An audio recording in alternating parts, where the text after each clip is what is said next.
like that.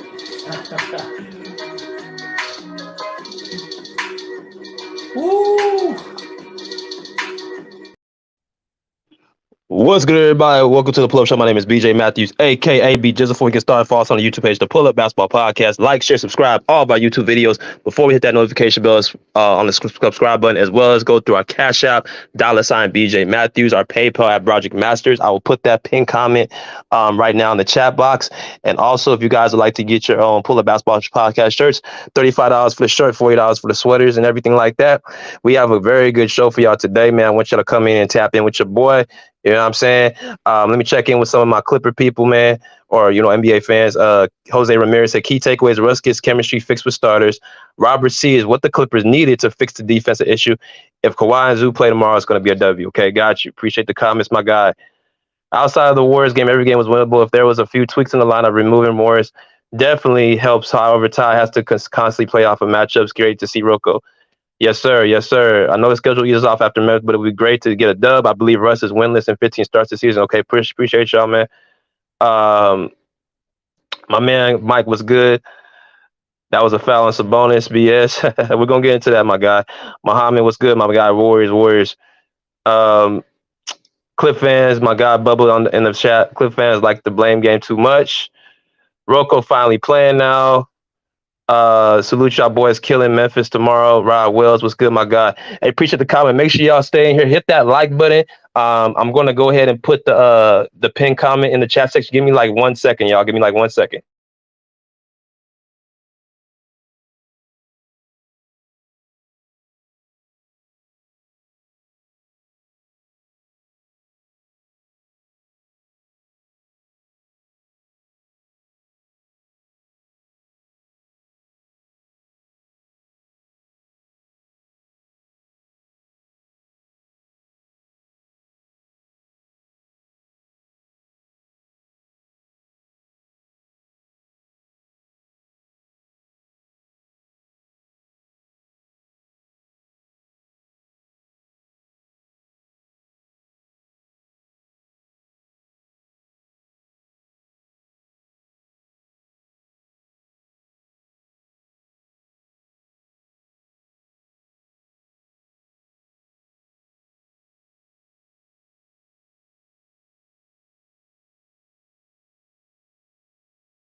We back, man. So there's a pinned comment right there. If you guys would like to go and show your love to the Pull Up Basketball Podcast, we're gonna have a great show for y'all today.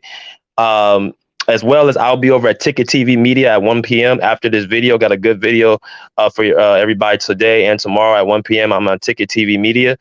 Go ahead and check that out as well. So we cooking, we working, definitely. We working today and we working this weekend. But it's all for you guys. I don't take that lightly, and I appreciate the work that y'all allow me to do. My man Tune In Sports said Morris will play again. LOLs. King Trent TV said, what's up? What's good, my guy? So, like I said, hit the like button. We got 21 people in here, so we should have over 20 likes right now. It's free, but let's get into it, man. Let's get into the situation. The Clippers fall to 33 and 33. They're at 500. They're in the 8th spot in the Western Conference right now. You know what I'm saying? They lost to back-to-back games to the Golden State Warriors on Thursday and the Sacramento Kings yesterday. And there's a lot of stuff to take from these games, man. And as I'm watching these games, we're getting closer and closer to the playoffs. The Clippers have 16 games left.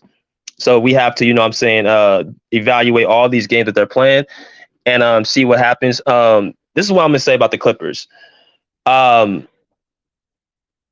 Yes, the Clippers did lose these last 2 games.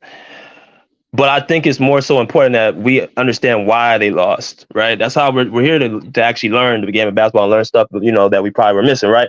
But I think it was more so how we lost these games that was actually more important to pay attention to than us just losing, period. Right?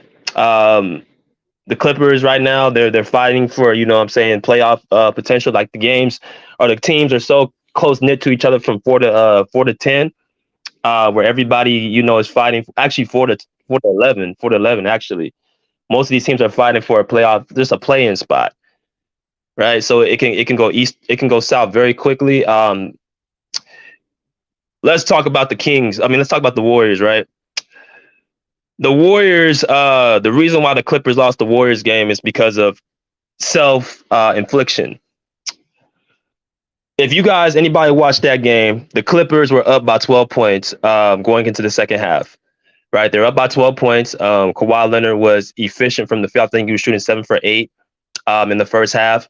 They could not do anything with him in the post, in the mid post. He was dominating. No one can guard him.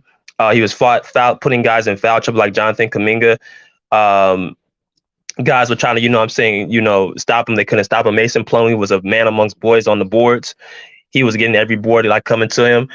And then the Warriors were just missing threes. They were not hitting any threes in the first half. That's what their game is predicated on: outside shooting, ball movement, ball rotation. And, their defense is not as good as it used to be, but it seems like they're going to get their identity back. So that's how the Warriors play, right? They're a great home team, but they struggle on the road this season. And when you have that crowd in your favor, like Golden State, then it makes it very, very tough to beat them up there. And I think they have the best record in the Western Conference, or the best record at home record in the NBA. So, that just says that what it is. But the Warriors, the Clippers fell into the Warriors trap.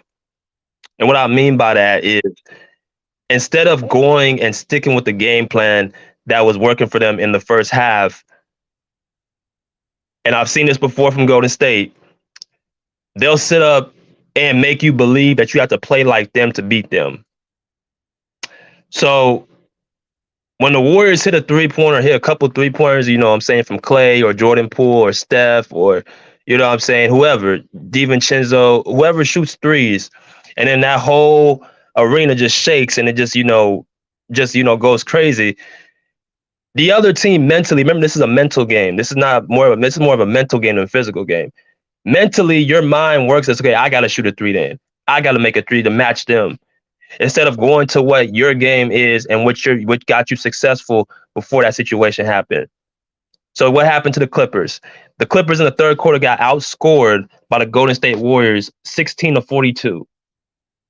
How does that happen when the first half was just like under control, and then you just allow this team just to go on an explosion, which the Warriors have done more times than I can count? They did it against the Trailblazers the night before, or actually 2 nights before, I believe, and they were down by, I think, 18 points, and then they come back in the second half and just have an explosion over Portland, right? So this is the mind games that I've seen Golden State do. They'll make you believe that you have to play like them to beat them. But what they don't understand is when you start clanking and missing shots, your momentum shifts, your head starts going down, you start actually missing shots, and then here comes the Warriors starting to get hot. Then it's like you're trying to stop the bleeding. Well, you stop the bleeding for a number of ways in basketball. You stop the bleeding by calling a timeout, which is coaching. You stop the bleeding by, if you are successful scoring inside, continuously do that and actually continuously score bucket for bucket, especially if you up. Because I don't care how good of a shooting team you are, you're not going to make every shot in basketball. That's a lower percentage shot than going into the basket and going close to the basket. So more times than not, you're going to score more points in the paint and inside than the other team's going to score threes. But the Clippers, were, shooting threes and clanking, and then people having their heads down. That's how they lost the game, right? They beat themselves. That game should have been in the Clippers' hands for sure. So let's go here with the situation with the let's go with the situation here with the Kings. Now, the Sacramento Kings, man, we just faced them last season, our last week, and they was a nail biter. I think it was 176-175. It was the second highest scoring game in NBA history. All offense, but what I realized, and people say they hear that, they like, oh, they ain't play no defense. When I watched the game over, there was defense played. It was just so many good shots being made. And Sacramento has games like that, especially on the road. Like when they go on the road, especially against like the LA teams, I noticed that their level of gameplay rises. Like they like playing on the road. They like playing in that environment. So when I see the Clippers and the Kings face off, the situation that the Kings shot once, the situation the Kings the situation for the Kings right now is basically they make shots, and the Clippers they're very high power offensive teams, but defensively, bro, they're not they're not as good as they should be. So when they face each other, it's going to be a lot of high scoring. But there was defense trying to be played in those two games, and especially last night. And from what I saw, it was kind of the same thing. The Clippers lost by 1 point, 127 to 126. I had thought the game was pretty much done. I thought the game was pretty much done. Um, you know what I'm saying, earlier. Within like I think 8 minutes of the game, the Clippers were down. This is the thing that gets the Clippers as well. This comeback syndrome I talked about earlier in the season. They come back from these leads, and then they act like they have all game to, build momentum. And then what happens? You leave the game to the refs' hands. You cannot keep doing that. You cannot keep starting these games. You cannot have these mishaps in games. You need to play a full, consistent game. I'm yet to see the Clippers really play a full, consistent game of basketball where they play great from start to finish this season. I've not really seen it. The Clippers, ever since the Boston Celtics, they played, I think, back in, I don't know if it was in December. I think it was back in December where they faced Tatum and Jaylen Brown. They won by 20 points. That was really the last game I seen where they actually played a full, consistent game, and I was the most impressed against a quality team. So what their problem is that they lack consistency throughout the entire game. At the beginning of the season, they start off games strong or start off games bad, and then they try to finish strong. Now they start off games strong, but they don't finish the job at the end. So you have to be able to continuously have that same consistent momentum the entire game.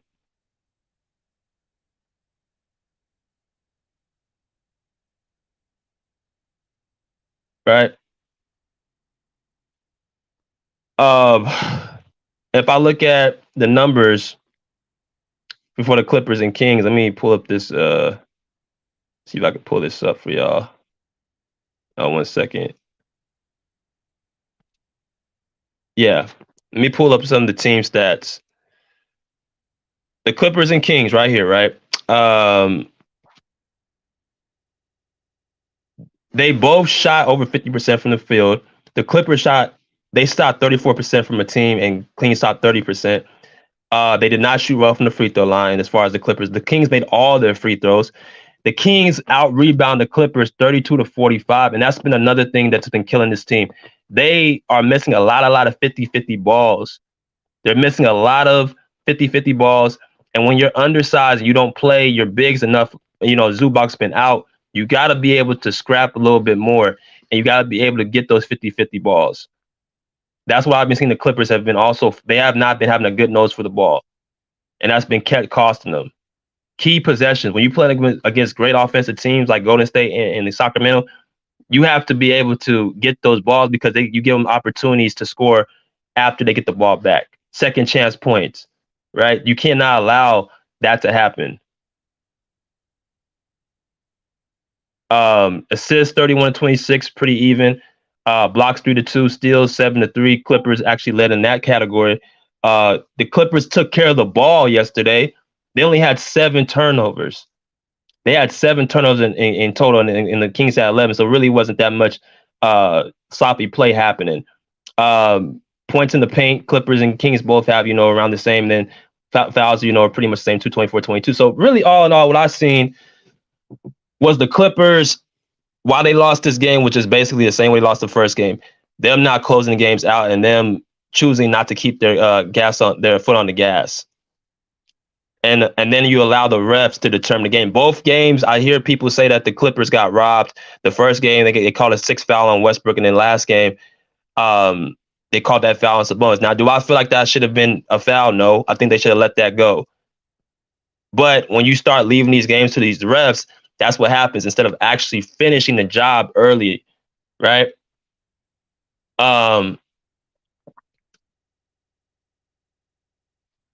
A step actually finishing the job early, that's what causes this team.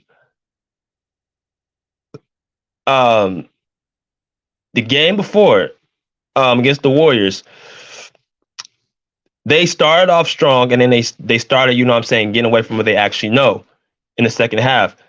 The Clippers, their identity is starting to be figured out, but you guys can see what the problem has been with this team. 60-some games, and see, I know what the problem has been. It started from the beginning of the season, from the load managing of the Clippers. The chemistry wasn't all the way there. Guys sitting out of games. Of course, new fits, new pieces, and stuff like that. That's been the number one thing to me, the chemistry. We had a better record last year with less talent and not our two best players for the majority of the season, Kawhi and PG. Why do y'all think we had a better record last year at this point of the season when with all this talent and with all these pieces? Why do you feel like we played more better team basketball? Why do y'all feel that we actually seemed a lot more engaged as one? Is because chemistry matters. Chemistry will outweigh talent. If you got a team who knows their identity, they know how to play, they stay within themselves, and they've been doing it for quite some. They have a chance. They have a great chance of being a team that's most ultimately talented, right? So that's what's going on with the Clippers. The chemistry hasn't been there, and I feel like we've made a lot of bad decisions as an organization, starting from the top down. The medical staff, the ownership, the coaching, trickling down to the players. I think we've made a lot of bad decisions that's came back to bite us in the ass. Now, what's crazy is the Clippers are still very much in the playoff picture because the West hasn't been great. But these are the things that you cannot overlook. You cannot skip steps and be undisciplined. That's just, you can't do it. You have to go through the process and actually set establishment from the beginning of the season. I said this from training camp. The Clippers have been, Ty Lue has not been doing a good job as a coach. Now, notice I'm not going to get on Ty Lue as much. Actually, he did make a crucial mistake not putting in a big to box out Domantas Sabonis. So that was a dumb play, right? And I think he's causing us to, fall out of what works for us, and he's not keeping these guys in check. But yesterday, the Clippers played so hard and played so good as a team, and they fought. You kind of excuse Ty Lue's yesterday. You kind of excuse it because I'm focusing more on the positives. But I said this from the start. Ty Lue, how he's been handling this team has been wrong. Playing favoritisms with Reggie Jackson and Marcus Morris, taking forever to play Terrence Mann his minutes. Finally giving Robert Covington a full actual game because by default, Marcus Morris and Norman Powell didn't play, Kawhi didn't play, Zubac didn't play. So you had no bodies to really subjugate that. And Rocco played great last night. As a matter of fact, he got 31 minutes. I think he had 15 points. Had a lot of key defensive plays. Rocco should have been either in the start. If not, you know what? I would put Rocco in the starting lineup over Batum. Yes, I would. Yes, I would, because he's younger.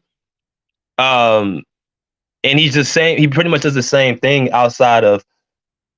Well, actually, he does the same thing outside of the ball, the on-ball defense. He's more of a help side defender. Nico can kind of do a little bit of both. But if you put Rocco in the starting lineup, I'm not tripping. But this is some of the things that, Ty Lue has caused for us to lose these close games. Playing the wrong players at the wrong time. And don't tell me about he needs to get the right lines together, man. Some things are just common sense. Based off of field, based off of personnel, you don't have to overthink everything. Right? So I think I blame Ty Lue for a lot because of what he has been mismanaging this team and mismanaging the talent. It's not me making excuses, and it's me just analyzing, just saying what it is. But I'm not gonna get on him too much from yesterday because the Clippers played so well as a team.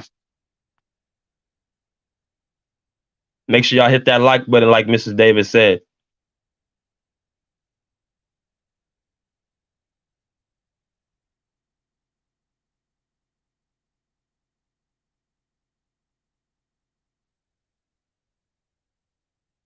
right?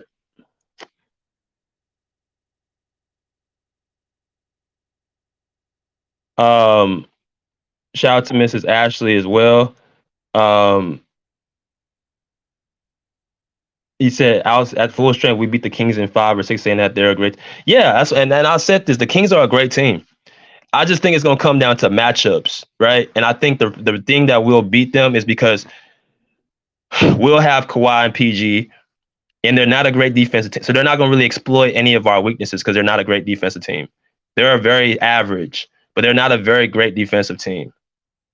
So we will be able to exploit their wings, and we'll be able to exploit hell, even the point, even Russ. Look, even De'Aaron Fox couldn't do nothing with Russ last night. That's how much of the matches we can take over. But yeah, I believe we'll beat the Kings in 6. But they're a great overall team. But Ty Lue, yeah, there's situations that I blame him for a lot of this season, right? The medical staff, I blame them for a lot. Them keeping Kawhi out, them keeping Paul George out, them keeping John Wall out when he was here. I mean, this mindset that these players need to sit out of games and they're still getting hurt. I don't know why it's not clicking. And it's not just a Clipper problem, it's an NBA problem. I don't know. They're trying to adopt this idea that more rest means more health. And I've constantly said that's the complete opposite. More training mixed in with health or mixed in with rest when needed is what's beneficial. Like when you go to the gym and actually work out, do you feel better or worse if you actually sit around at home at the house lazy? Like which one is better? Even though one is you're about sitting down and resting, right? It's not as impactful as a person going out there and actually working out and getting their cardio in, getting their weights in, getting their training in. You just feel better. It's a reason for that. Your body is meant to work out. Your body is meant to exercise. Your body is meant to be active. And when you constantly, have high intensity training and then rest, high intensity training, like when you keep messing with your mind, your mental, and then your body, it confuses it. The rest should not be outweighing the training. And I'm talking about real training, especially for these high impact athletes, not bands. I'm talking about very like actual weights, iron. That's how you prevent training or prevent injuries. That's how you maintain body maintenance because it strengthens your bones.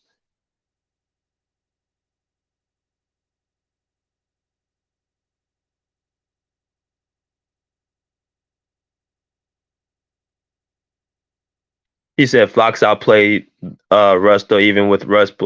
I mean, what Fox had 33-7-7, Russ had 27-10, but Russ shot like 75% from the field.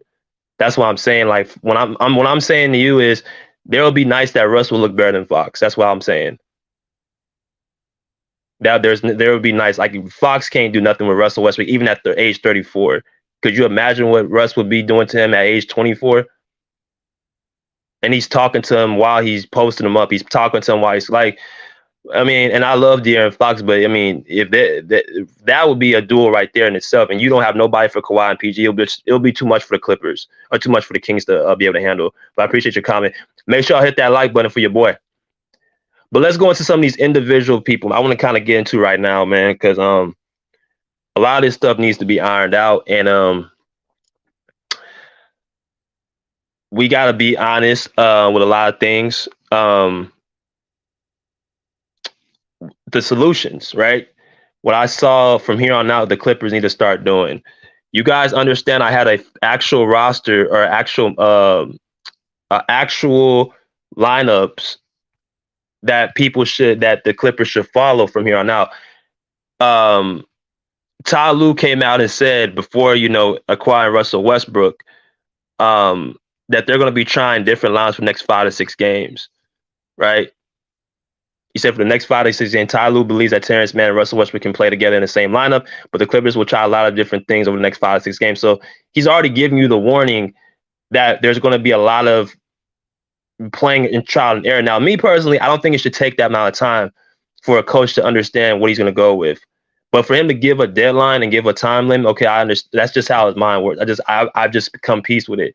There's gonna be times I'm gonna go crazy. There's gonna be times I'm gonna be like, man, Tyler made a good decision, but I'm gonna be like, damn, he took too long to do that. As long as the outcome comes out how it's supposed to come out, then I'm fine, right? But he's already said it's gonna take 5 to 6 games. We're at the 5-game record. So tomorrow they play the Grizzlies. They should be actually settling into what their lineups is gonna be. Now, this is what I believe the lineup should be in the situations. I think it should be Westbrook, Terrence Mann, Paul George, the power forward. I'm sorry. It should be Westbrook, Terrence Mann, Paul George, Kawhi Leonard, and Ivica Zubac.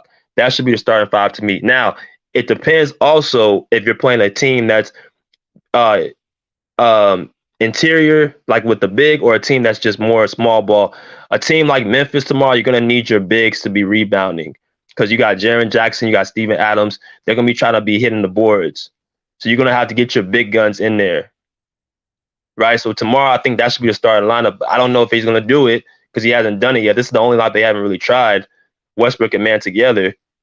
But I think there's balance in that lineup that's very, very valuable. Because, again, the Clippers' problem is not their scoring right now. It's their defense. So if that's what it is, we have the defensive players. But what I also saw, too, yesterday, that Ty Lue doesn't really mix the offense and defense together. He'll have all his offense on the court at once, and then he'll have his defense mostly in the second unit. So that's why we have to be able to balance at every position, the guard and the forward position, offense and defense. A lot. If you got Westbrook in there, have a defender in there in Terrence Mann. If you got a small forward in Paul George or Kawhi, have a power forward in there like Nicholas Batum or Robert Covington, not Marcus Morris, because Marcus Morris doesn't bring anything outside of shooting, which is another point I want to make real clear. Marcus Morris doesn't need to be playing in the rotations right now. Right now, he should not be playing in the rotations.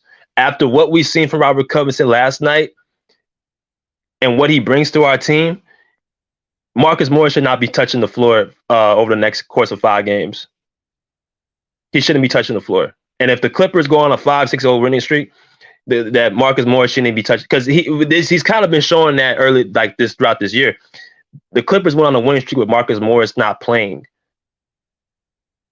So there's no reason to go back to Marcus Morris right now, because I think we found something last night. Even though the Clippers lost, it was against the top 3 seed in the Western Conference. And I walked away from that game saying, damn, that was actually a game that I can say, okay, there's a lot of good things I can take away from that outside of the win.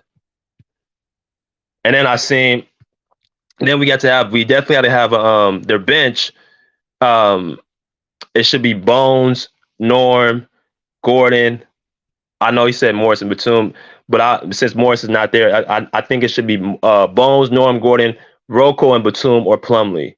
That should be the starting 5 on the bench player. Now, I know Bones didn't play well last night, but I think the thing with Bones is he will have games that he will outshoot you, but I think there'll be games that we're going to need him because of his energy for the second unit. Norm is out with injury right now, so he can't play, but I think Bones, Eric Gordon, Robert Covington, Nicholas Batum, and Plumlee should be the next 5. Right? The closing lineups, I know because this from last week. Since Norman Powell's hurt, he's out, he's excluded for the next few weeks. It would be probably Gordon, depending on how Gordon is playing. If Gordon is playing like out of his mind like he did last night, then he can play in the closing lines because he can put the ball in the basket and he can play defense when he wants to. Now it'll be tough between Terrence Mann and Russell Westbrook, because if Russell Westbrook has it going offensively and we need to score, we're going to have to use him in those situations. But I will prefer Terrence Mann, because I think Terrence Mann plays a little bit within his limits, and he actually will not try things that can possibly catch up to us in the end. Right? So that's what I believe. I think the lineups right now, we should be kind of knowing what our lineup should be going into tomorrow against Memphis. Another top 2 seed. And then after the Memphis game, the Clippers have a pretty feasible schedule for the next 7-8 games. And I think that's when the winning streak needs to come. They got um, they got Toronto on Wednesday. They got New York on Saturday. They got Golden State, Orlando, Portland, OKC twice, New Orleans, and Chicago before they play Memphis. So that's about 7 games right there. She could be on a winning streak. Golden State, like I said, do not play well on the road. Don't let that home record fool. Don't let that home explosion fool you. They play well at home more than they do on the road. I know Steph Curry is supposed to be coming back on Sunday. I don't really care. The Clippers still, to me, will have the best player on the court, and that's Kawhi Leonard. And I feel like them being at home, they'll be able to over counter that. But after that, we got Orlando, got Portland, got like those. These are very winnable games. But it's tomorrow. We should. There's no reason why we can't go on a streak. No reason. Make sure y'all hit that like. We got over 40 people here. Make sure y'all hit that like button and get more people here, y'all. I want to talk about some individual people as well. Paul George, I want to talk about PG for a minute. In his evaluations and what I feel about him going here on forward. PG, this is how I feel about it. Look, Paul George did a podcast a few days ago, or he started a podcast a couple days ago with JJ Redick. It's a very good episode. Y'all should watch, about an hour and some change long, right? You guys should check it out. He's explained a lot of his things in his career. You know, the teams he's been on, the players he's been with. The moments he's had with different teams. We know Paul George is going to be a surefire Hall of Famer. He's going to be first ballot. He's a 8-time All-Star. He's a 4-time All-Defensive Player. He's been All NBA teams multiple times. Led both of his teams in the Eastern Western Conference Finals. Never won an NBA. Never been to the NBA Finals. Never won a chip. Hopefully that changes this year. All in all, Paul George has had a great career. And in contrast, a lot of guys who are surefire Hall of Famers, like they say, like Tracy McGrady, who has not made the Hall of Fame yet, and Grant Hill, he's had a better career than both of those guys. And people vouch for those guys to make the Hall of Fame. Paul George has a more impressive resume than Tracy McGrady and Grant Hill. Paul George, you can argue, has a better resume than Chris Paul, who a lot of people vouch for. I made that video a couple weeks ago saying, if you look at what Paul George has done, he's done more than Chris Paul. He to me, by the eye test, he's a better overall player than Chris Paul because of his size, because of his ability to play both ways, even though he's fallen off on the defensive end. But I'm talking about entirely, Paul George is a better basketball player than Chris Paul because he can do more things. My only question with Paul George has been mentally, right? And that's why I want to kind of get into. This is my thing with PG. You know, I watched Paul George play. I've been watching him ever since, Fresno State. He grew up in Palmdale, California. My big cousin went to Palmdale High School. So I know about Paul George pretty well. This is my thing with PG. I know why. I think I understand why Paul George has so many inefficient games. Actually, I don't think I know.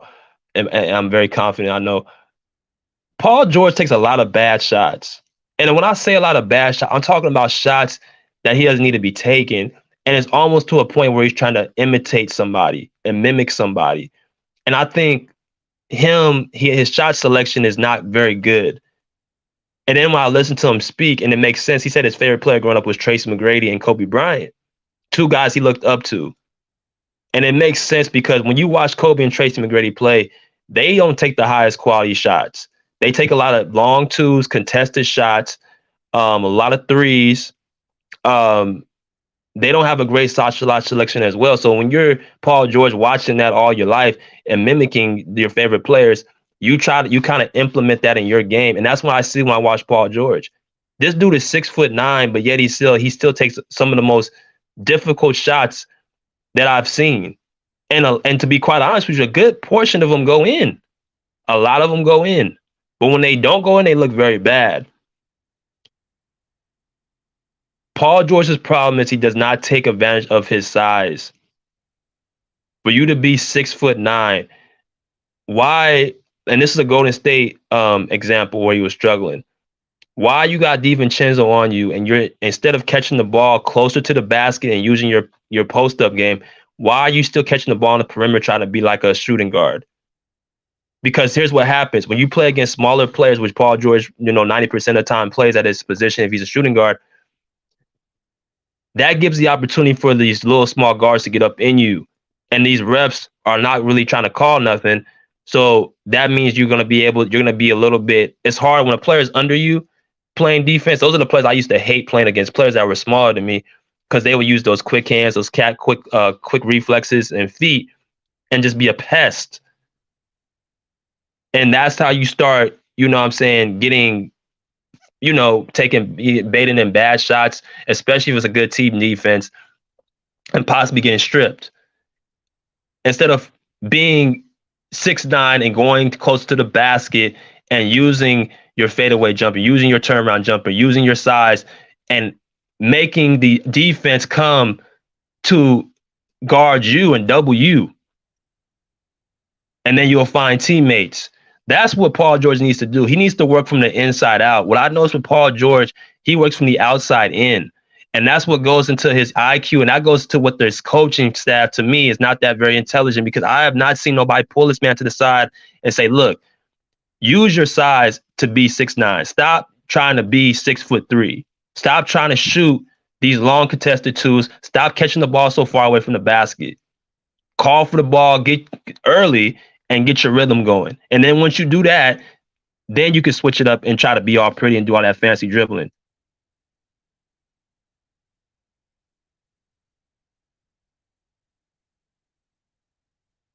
Right? What's good, the realist? What's good? MJ, coach, you need, no, that's bullshit. You need to check his career, brother. I don't know what you consider okay, but when you go to 8 All-Star appearances, you haven't missed the playoffs any time in your career. But you haven't missed the playoffs other than when you've been hurt. You have multiple All-NBA teams. You have multiple All-Defensive teams. That's not no okay. He has a very, very, very impressive career. I'm not going to lie on Paul George. Has he had mishaps in the playoffs? Yes. He's had great moments in the playoffs as well. So I just noticed what Paul George is, what he is. I think he's a guy that you can't, like he said in his podcast, he can't be the guy and win you a championship. I think that's not him. I think his skill set can be top 5, but I don't think his mentality is there. He said it on the podcast, JJ Redick. He's not a number 1, but I do believe he's number 2. Right? A lot like Scottie Pippen. And I'm going to get into Kawhi, and this is why I got to give some fault to him as well.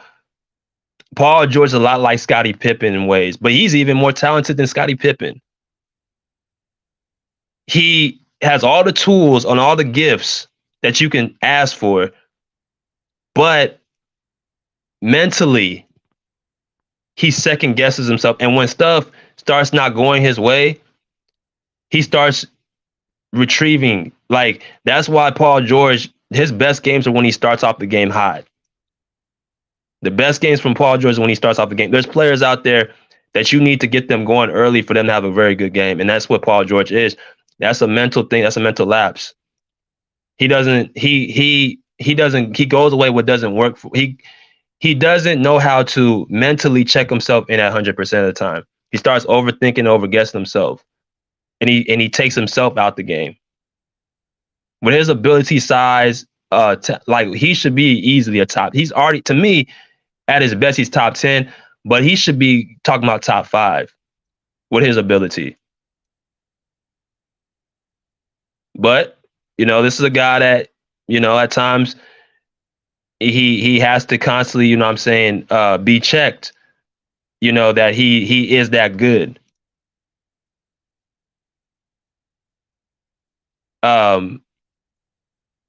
So I think Paul George, that's what he is. I think you can win him as a second option, but he has to continuously check in and lock in with himself that when outside of Kawhi, and maybe if they're playing like a top tier team like Denver, like Jokic, or a top tier team like, I don't know,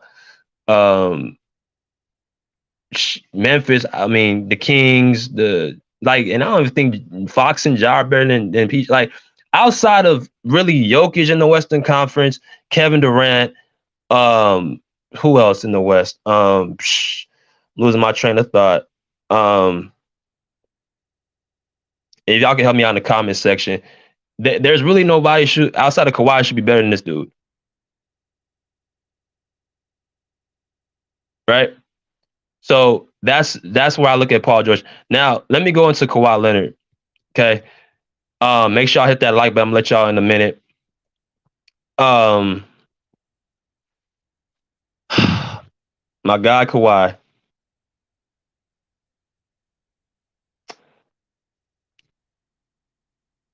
Um, suits my guy Pagan was good. Suits my guy Pagan. Um,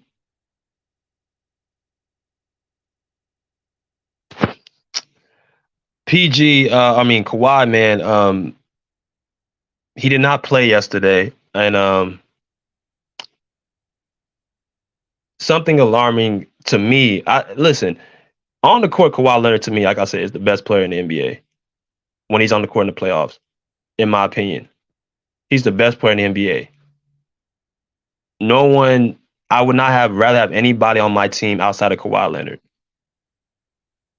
because he gets to a level that is very, very tough for other players to get to.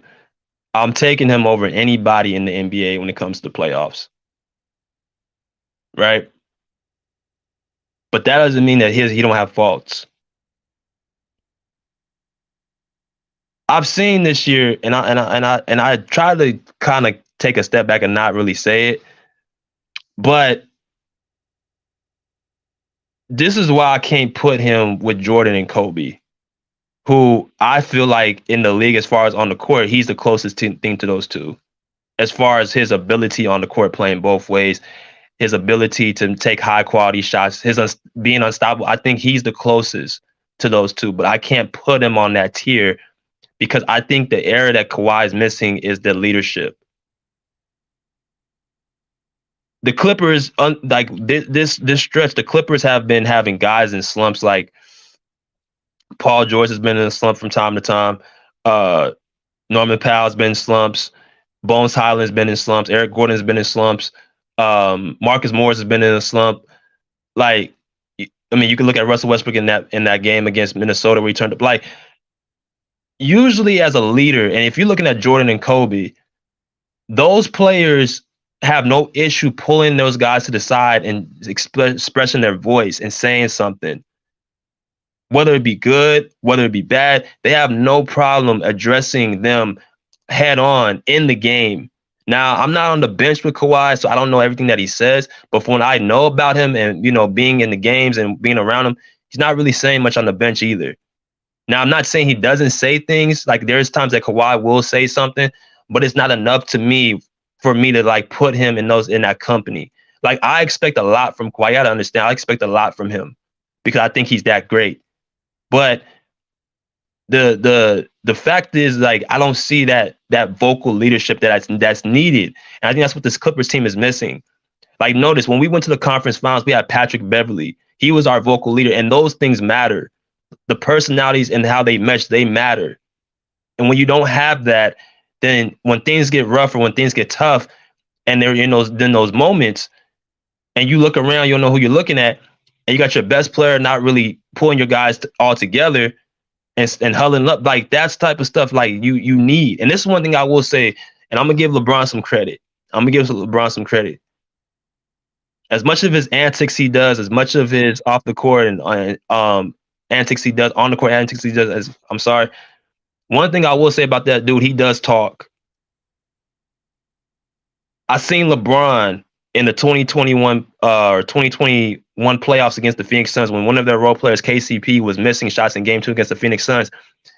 He literally pulled him to the side on the bench, or and actually told him, "I'm passing you the ball for reason. I want you to shoot."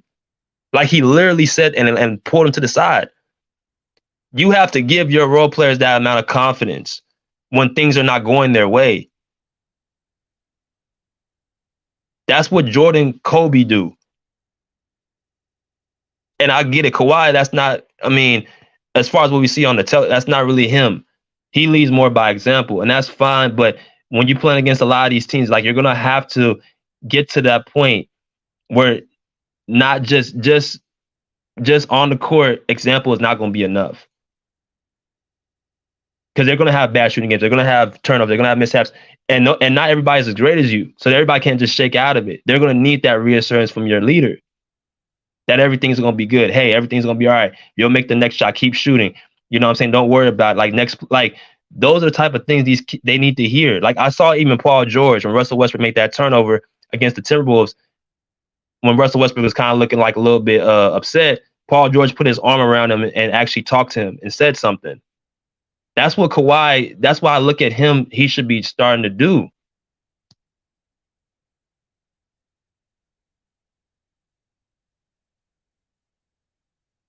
Right. And the other thing, Kawhi, and this is why I say the load management has been an issue. Last night, if Kawhi Leonard played for the Clippers, they win that game. They win that game. I don't understand what's the point of them to continuously do this load management. I think we only got like 2 more games left in low and back to backs, or 2 more back to backs left, or maybe just 1. I don't understand why he continuously takes he's continuing taking it off back to backs. I don't know why they're continuously still holding him back. But we saw Paul George play. We saw Paul George play. Why didn't Kawhi Leonard step on the floor and play last night? So now it kind of makes me think and makes me act like, okay, maybe this is a collaborative. Maybe this is something that the medical staff and Kawhi has came to agreement to. Because Paul George stepped on the court, he played. Like, he was on minutes restriction back. He's on minutes restriction to this day, and on back to back, according to restrictions. He hasn't played on the back to back since December. But they know the standings are so close that you can't afford to be losing games. So that right there, I didn't like that. And now I'm starting to question, is Kawhi part of, the decision of them not load managing? And at first I believed, because from what I was hearing, it was the medical staff. And I do think the medical staff is what put him, but I also think Kawhi being him, and when I'm seeing Paul George play, the question raised in my head. I'm not gonna lie. It did. It did, because we're so close in the standings, and we need all the wins that we can get.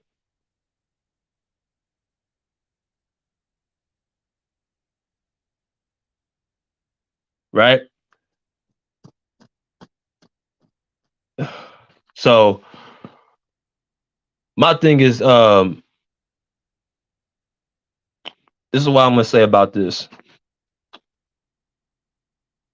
I do feel, like I said, Kawhi is my guy. It's my favorite player, but doesn't mean we can't critique our favorite player. That's the problem. A lot of us, we don't want to call our players out. We don't want to talk and critique them and actually say things that need to be said. Bro, you can't afford to be sitting out of games. The Clippers, they need you these last 16 games. But they know what they're doing, so it is what it is. Shout out to everybody in the chat, you know what I'm saying? All the good comments, bad comments, whatever. Shout out to everybody in the chat. We have over 70 people in here, so make sure y'all hit that like button for your boy. Make sure y'all hit that like button for your boy. Now, let me talk to the last person before I go and let people in. Y'all knew who was coming. Russell Westbrook. Okay. Now, I know a lot of people want to see my thoughts about this, or what I feel about Russell Westbrook and them being 0-5 with him as a starter and all this stuff. And he's basically, lowering this team's value, and he messed up the chemistry and all this stuff, right? So I'm gonna be fair. I'm gonna be honest. This is the thing I will say. Does adding pieces or a new piece mean you have to adjust to a team? Yes. As a team, yes. Most definitely true. Russell Westbrook coming to this team means that certain guys are going to have to they're going to have to subjugate their games because that's the attention he brings. You're talking about a guy who's a top 75 player, future Hall of Famer. You're going to have to subjugate your game for him. And I don't think I've seen a person come in midway through the season like that and just automatically start getting 30 minutes per game and be a starter. I don't think I've ever seen that. Y'all can tell me in the comment section, have y'all seen it? I don't think I've ever seen it. But Russell Westbrook did it. So I can understand the concerns. I can understand why people didn't run Russell Westbrook on this team. I can understand it because you can say, yeah, Terrence Mann, with they were winning games. That you could say that Terrence Mann, when he was playing, the Clippers they won, I think 10 out of their last 14 games. Even though it wasn't against great competition, they still won. So it's easy for a person to say, well, yeah, look at what we were doing. So that's fair. Them being 0-5, it makes for us an easy target to say, look, see, he's still losing games. That's fair. And yes, I was one of the people advocating for Russell Westbrook being on this team. I am. Which brings me to this point. Now, the Clippers, if you guys know that the Clippers had a better record last year, without Kawhi and PG at this point in the season than they did this year. Right? So again, I'm gonna repeat. Last season, the Clippers had a better record at this point in the season without PG and Kawhi than they did this year. Last year, the chemistry was good. The chemistry was flowing last year more than this year. Last year, players understood their roles more than they do this year. So they had a better record last year without Kawhi and PG than they do this year with them, playing majority of the games. So by that logic, we would have a better chance without Kawhi and PG being on the team this year.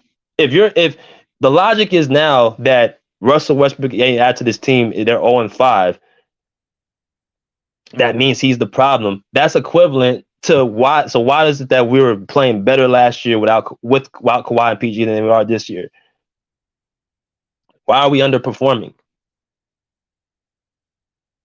See, we got to think about what we say. And when I look at people say he's 0-5, or we're 0-5 with Russell Westbrook, the main people I think are saying are people. Mingo Jester, what's good? What's good, my guy? The main people I have to ask the question is, who are these people saying this? Who are the people who keep bringing up 0-5? He's horrible with the Clippers. Look at y'all team. Who are these people saying that? Because at first I was saying it was more so internal with the Clipper fan base, like they were torn between who to choose because they were afraid Russell Westbrook would duplicate what he did with the Lakers. And that's what it's really about. That's who I really believe are the people that are actually doing this now. Because I'm seeing more Clipper people starting to come to the side, okay, Russell Westbrook is not the problem. He's been playing very well. But it's all about, this is what it's really about. Let's just cut all the bullshit. You got people in a different organization, in a different fan base, who don't have to deal with the same problem they claim is so bad. They don't have to deal with him no more. Constantly talk. It's like an ex that has moved on, but you keep on keeping tabs and keep on checking on them and keep going outside their house and their window, calling them, stalking them. This is what I kind of see the energy and vibes is when I think of these the Laker fan base. See, I'm not the one to troll other people. I'm not worried about what everybody else is. And this is why it goes back to what I keep saying. The Lakers keep worrying about us. It's not the other way. Clipper fan base are not worried about the Lakers. First of all, the Lakers are not even good enough to be worried about right now. They're not a top team. We're not worried about the Lakers. When LeBron hurt his leg last week, I actually made a video and I said, I hope he makes a speedy recovery because I don't wish injury on nobody. But I keep hearing this notion by a lot of Laker fans, and to me, it's a lot of weird energy. How could you keep worrying about a person who's not even on your team and you claim was so bad? That's what you call a person who deals with mental issues. Why are you so uptight about somebody else who you claim is such a problem? Shouldn't you be happy he's on a different situation? Shouldn't you be happy he's moved on? But because he left your team and went to the Clippers. Because see, if he went to another team, anybody else but the Clippers, then the Laker fans wouldn't care. They wouldn't care. They'd be like, they'd be like, uh, he's with. Like, wouldn't even be care. They wouldn't be worried. But since he went to the other team across the hallway, he's a problem. See, he's messing up. Only Russell Westbrook and Shannon Sharp said this. I'm surprised he said it. We're at a point that we blame Russell Westbrook for things that, if everything's going good, we blame he gets none of the credit, but when things going bad, he gets all the blame. And notice that notion happened after he joined LeBron James and the Lakers. Notice that before, in the years with Houston, Washington, OKC, bro, Westbrook was never criticized to this point. He's played the same exact way. He's never been subjugated to this point and this amount of scrutiny until he came play with LeBron and the Lakers. And don't tell me it's because of the winning franchise. That's bullshit. Because the Lakers haven't been shit outside of 2020. They have not been a winning franchise. This is not the Kobe and Shaq Lakers. This is not the Pau Gasol Lakers. It's not Showtime Lakers. They won one championship over the course of what? 12, 13 seasons, and they have been playing bad against the Clippers. They have like a 37-7 head-to-head record. Like, so this is not Laker excellence. So again, save me with that bullshit.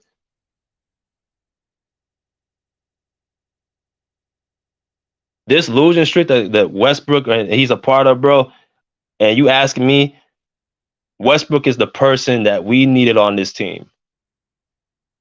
It's unfortunate we're 0-5. We're playing against top competition. 4 of the 5 teams that we played are the Kings. The Kings and the Nuggets are the top 2 seeds. Or the Kings, Grizzlies, and the Kings, Grizzlies, and the Nuggets are top 3 seeds that we're playing up against right now. And we're still being competitive against them. The Kings, we lost by 1 point both games when we should have won off of last-second calls, which Russ was in for the last 3 minutes of they were up by 6 and he fouls out and they actually lose the lead in the first game. And then last night, without him, we're not even in the damn game. Now, I know the turnover had happened. It went through his hands and he took responsibility for that. You got to put that on Russ. But does that take away from everything he did leading up to that point? And if it does, we got to look at a lot of players in the league who make a lot of dumb decisions. Like, look at the Brooklyn Nets and the Celtics yesterday. They gave up a 30-point lead to the Brooklyn Nets and lost. But because this dude's on front lines and everybody's waiting to see if he fucks up, he is at the point now where he's just everybody's scapegoat. And again, he's never been like this for him until he joined LeBron and the Lakers. It's never been like this. This guy is literally shooting over 50% from the field. He's averaging around 10 assists per game for us. And don't tell me about these stat padding, because all these stats that he's getting for us is actually needed for us to stick in these games. Stat padding, people don't understand. First of all, stat padding is not you getting stats, you dumbass. Stat padding is when you actually are not in a good position. You're not winning, and you actually have to fight, and you're still trying to pad your stats even though your team is going to lose. That's called stat padding. The games we're playing up against these teams, against these competitive teams, we're still very much in the game.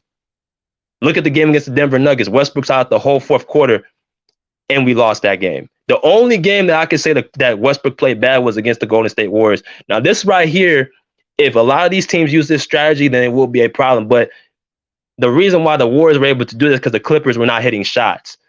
And this is what will happen if Westbrook passes them the ball and they start clanking. Eric Gordon, Norman Powell, Paul George, Bones Highland. If they start clanking shots, yes, the Warriors will be able to do stuff like this because nobody's shooting the ball well. But I would tell Westbrook he needs to start thinking like, look, if they play me like this, I gotta start shooting in the mid-range and I gotta start going to the basket.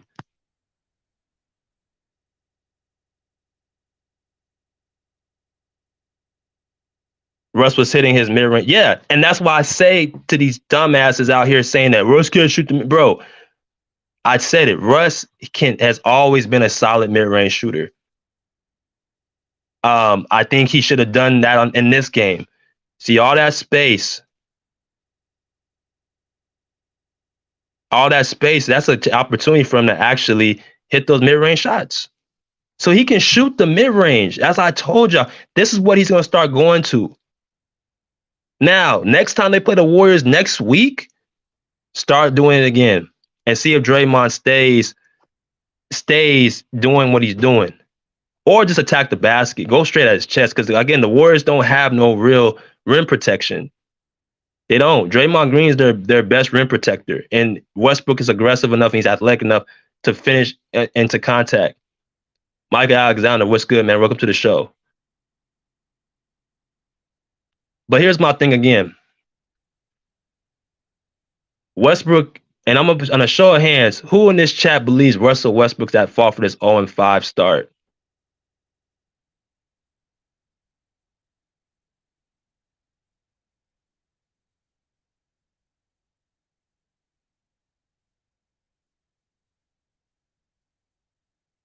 Anybody?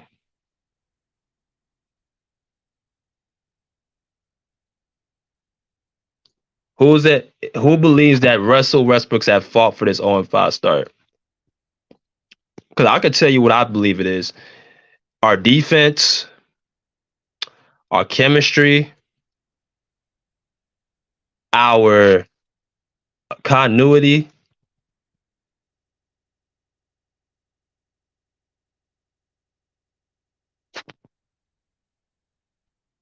King Jack said, I don't think so.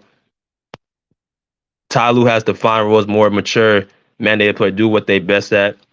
Okay, Malik 10, he's not. Walter Sniper said it's the team game, so it's not him. Russ is not at fault by Jermaine Boy. Trouble Fall say something fault. That's fair. It's Ty Lue. Clippers at fault.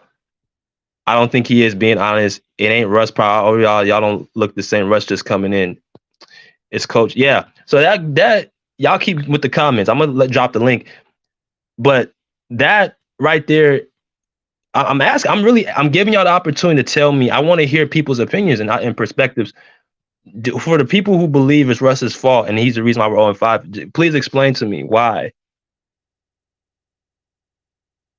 And I believe it is coaching. But I'm not gonna kill Ty Lue today because of how I think the Clippers looked last night. They looked very good.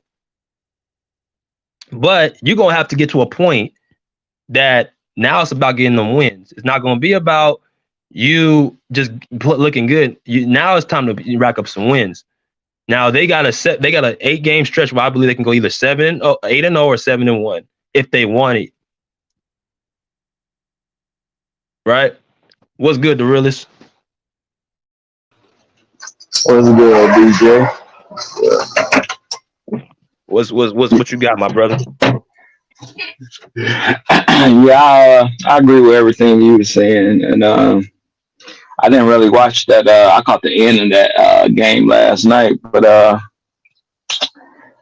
no, we can't put this on Russ.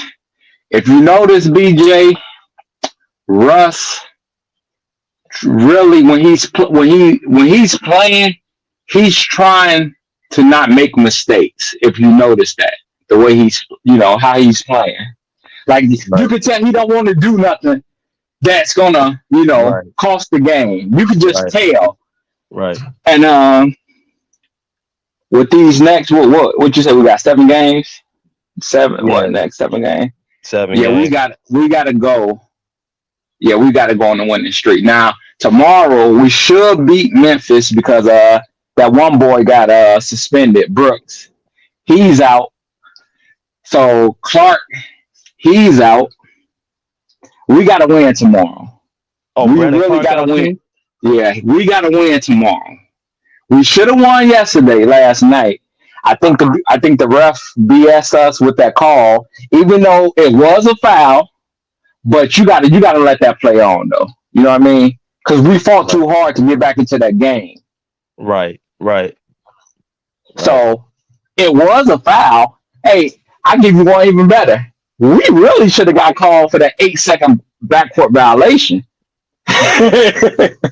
So, but like I say, with that last play, you got to let that play on. You got to let that play on, man. And like I say, we got to go on a winning streak. I agree with you. I agree with you with Kawhi. Yeah, Kawhi ain't really that type that, that's going to be up in teammate space. That's his only biggest knock against him. PG, we know how PG operates, man. I've been beating that shit up every time I come on here about PG. He just don't have it mentally. That's just him. He have everything. He got everything most players will want. He just don't have the mental. And like I say, he don't attack the basket like he should. Take the Golden State game, BJ. It's no way they should have won that game. Because we should have just kept attacking them boys. They should have been in foul trouble, to be honest with you. They should have been in foul trouble, BJ. Golden State. Because we should have just kept attacking them. We don't play like that. I mean, yeah, just say it's bad, but do I want to give up on the Clippers? The only reason why I don't want to give up on them, BJ, is because I'm a Kawhi fan, man. That's the only reason. That's the only reason why I don't want to give up on them, man. But yeah, we got to go on the winning streak. We really do. So, like I said, I agree with everything you said, man. And hopefully we can get this win. And hopefully this win, if we can get this win tomorrow, that will help the Clippers' confidence. You know what I mean?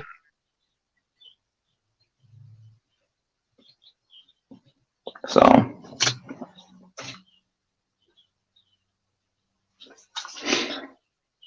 yeah.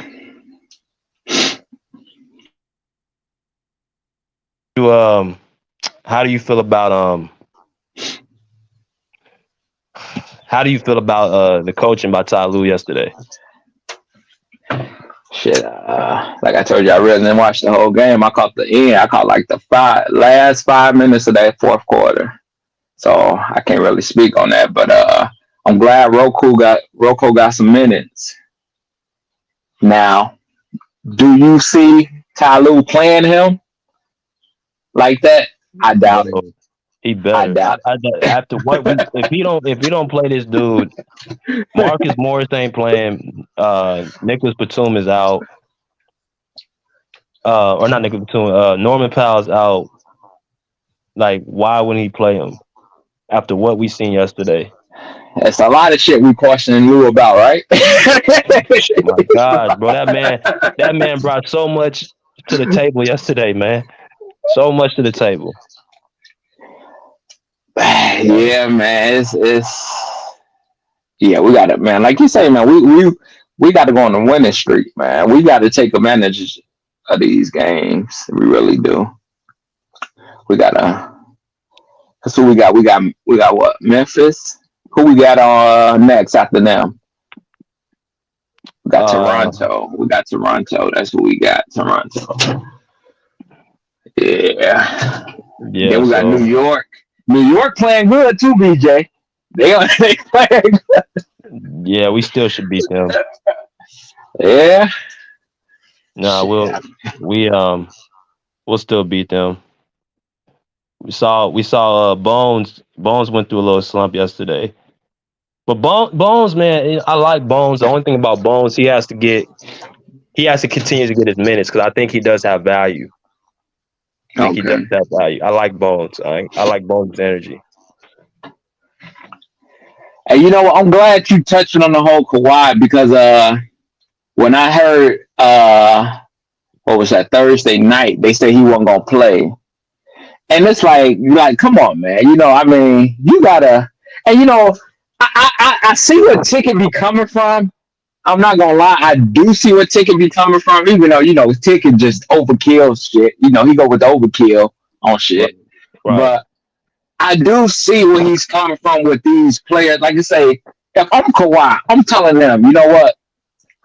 Let me play. Put me on minutes restriction for this game. You see what I'm saying? Right. Let me at least play. But Right. like you said, I do think the medical staff and Kawhi sits down and say, hey, this is how we're going to move in this season. And he agrees to it. I don't think Kawhi gives no pushback. I don't even think he gives pushback like that.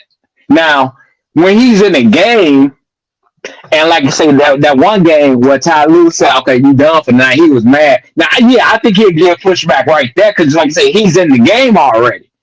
So he's like, shit, let me go. Let me try to get this game, get this win. But if he already know from the jump he's not playing, I don't see him giving no pushback on that. Yeah, and that's what he ain't gonna, and they're not gonna tell you like, oh, Kawhi is doing. It's not gonna say that out loud. Right. Yeah, my man, King Zay, what's good, brother? Yo, what's up, man? Man, happy Saturday morning, my guy. Man, happy Saturday to you, man. Everybody. Man, I wanted y'all to win, man. I ain't like I said, I ain't no Clippers fan. I'm a Hawks fan, but I wanted y'all to win. I like Westbrook. I like Kawhi now. I like them. I wanted them to win. And I wanted Westbrook to win because you having a good game, man. He was having such a good game, man. It's just crazy, man. Like I said, man, we can put the blame on him. But BJ, you already know, bro. I just ain't never seen that much hate for a dude. Damn, did they holler about LeBron get hate? They hate, bro. They bothering Westbrook. They want to see him fail so bad. Like, I don't get this shit, bro. Like I was tuning in the show thing, man. Everybody tuning in the show just to see what Westbrook gonna do. And I'm talking about they just trolling like hell, bro. That's why I really want him to win that way because I just want him to just silence all the critics. But damn, bro, bro, he trying, bro. I mean, you can't say he ain't trying, dog. I mean, he trying, bro. I mean, like I said, I do gotta, critique his game like everybody else. I mean, I don't know, bro. I mean, it's just whatever that man do, it just can't. It ain't working right. I don't know, man. What you think, BJ? I mean, I feel like the brother he's been playing well, man. I think he's been our second best player. Facts. He's been playing. Go ahead. Oh no, go ahead, my man. Go ahead. Nah, hold on 1 second. Y'all keep going. Hold on 1 second. Okay. Y'all can keep going. Who on? Somebody on? Hey y'all, somebody. Okay. What up? What's up? Yeah, though, man, you know, it's just them Lakers fans doing all that shit. No. It's the LeBron fans, bro. It's them. It's them. See, I don't necessarily hate LeBron, bro, but I just hate his fans, the delusional ones that think he don't do nothing wrong. LeBron don't make nobody better, bro. He don't. All right, now I ain't trying to slander this nigga or nothing. I ain't trying to make it about him. I'm just saying, like, the hate that Westbrook got, bro, since he been gone to the Clippers, bro, it's crazy. This shit crazy to me, bro. Like, they want to see bro fail. Like, damn, like, this shit crazy, Yeah, bro. I mean, he off y'all team, bro. Let this shit go. Damn. Right. So, all right. So my point, my opinion on it, bro, is he been the second best player on this team. Facts. And what you gonna get from Westbrook? Let's lay all this shit on the table, right? Let's do it, man. Westbrook, yes. Does he turn it over? Yes. Yes. We he all turns know that that. shit. Everybody turned it over, nigga. He turns the shit over. Yeah. Is he the most efficient shooter? No. He ain't. No. He was hitting the shit last night, but he ain't the most. He ain't Steph Curry. He ain't Dame. He ain't them guys. It's never been his game. Mm-mm. So those deficiencies right there, we can lay on the table. But if we bring in the positive things that led him to be who he is, led him to be a top 75 player, led him to be a multi-time All-Star, MVP, all this, like I said, he been the same guy his whole career. The same guy. The same guy. Ain't No nobody one saying nothing. said shit. Everybody used to talk about how great Westbrook played, how his energy, his playmaking, his athleticism, his Mm-hmm. attacking, like his scoring, his Rebounding. rebounding, all this shit. No one had nothing bad to say about Westbrook, how he can singly until he joined LeBron. And Let's just be real. I'm just being real. I didn't want to put but King, I didn't want to put it on LeBron. I didn't either. But this shit, when did all the backlash happen? When he started joining LeBron. Everybody that gets with LeBron turns into a scapegoat. I got you. When all the backlash got on Kyrie? When he left LeBron, right? After he left LeBron. When he left LeBron, huh? Yep. When all them niggas started hating on KD after he beat LeBron, right? Yep. Right? We ain't say nothing about KD ever to that point, bro. When he joined Golden State, all right, cool. Everybody, so he did all that. Okay, cool. He joined Golden State, you know what I'm saying? But he beat LeBron. Check this out, though. People believe that LeBron would have won 2 if it weren't for KD. So they hate him for that, too. You know what I'm saying? Right. So who else? D-Wade. And that's another thing. They tried to diminish D-Wade, how good he was. Like, I don't like this shit, dog. Like, D-Wade was a dog, bro. What the hell? Like, yeah. Yeah. But yeah, man, it's just crazy, man. And Westbrook had his worst career stats with LeBron and them over there. And he actually doing good with the Clippers. They just ain't showing up in the win column. And everybody's just blaming, bro. I mean, somebody telling Ty Lue, to me, bro, it's a front office call to me. I think somebody telling Ty Lue to like start, bro, because like you said, ain't nobody just jump out the gate playing 30 minutes. What the hell? Like, I mean, you know, KD, whatever. But I'm just saying, like, Westbrook, with all the shit was going on and how the rotations y'all had going on, y'all didn't play Robert Covington, which is weird. And what I'm saying is, like, I just feel like somebody else is telling this man to do this dumbass rotation. So he can't be that dumb, BJ. Come on now. You can't be that dumb. You keep playing Marcus Morris and all that, bro. That shit not dumb. He see what we see, BJ. He do. Right. He was doing the same thing with Reggie, bro. I'm telling you,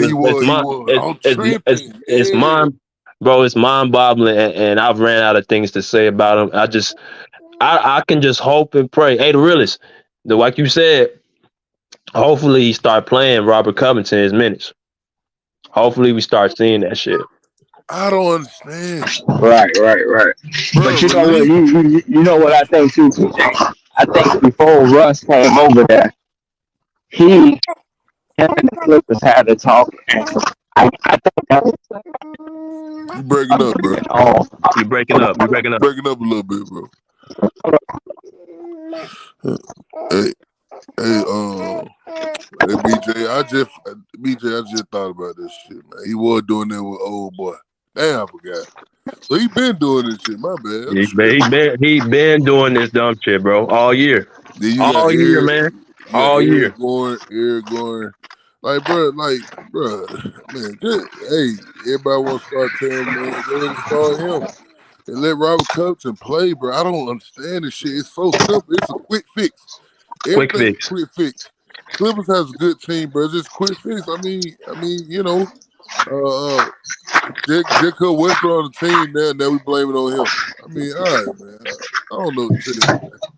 That's some cat you ask me. What I was saying was, I think they already had an agreement when Russ came over that he was going to be able to start. So that's why I think Lou doing this, starting him instead of having him come off the bench when he came over.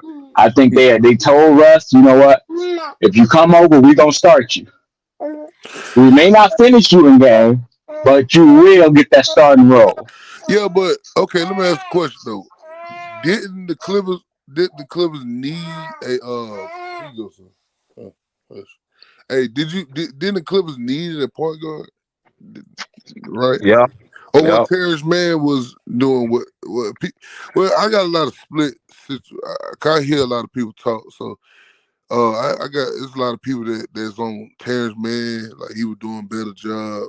They were them saying about him. But then with Russ, I mean, y'all couldn't get Fred VanVleet. I mean, nobody want to trade Terrence Mann, right? They didn't want to trade him, right? Because Raptors wanted Terrence Mann, so you could have had Fred VanVleet, but nobody want to trade him, right? So Westbrook come off waivers. I mean, he a point guard. I mean, I understand, bro. Like we said, he inefficient, whatever. We got it, all right? But he do set niggas up. We can't take that away. He set niggas up, bro. He bring a different thing to the offense, bro. He do. You know what I'm saying? And his free throws is better too. But I mean, like I said, that man trying out there, bro. I can't say he ain't trying. One thing about Webb, bro, I know all the other shit. He gonna give me effort every game.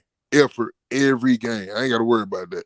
I ain't gotta worry about no nigga quitting. I ain't gotta worry about none of that. Yeah, talk what you want to talk about Westbrook, but Westbrook, one of the reasons why I like him is his effort.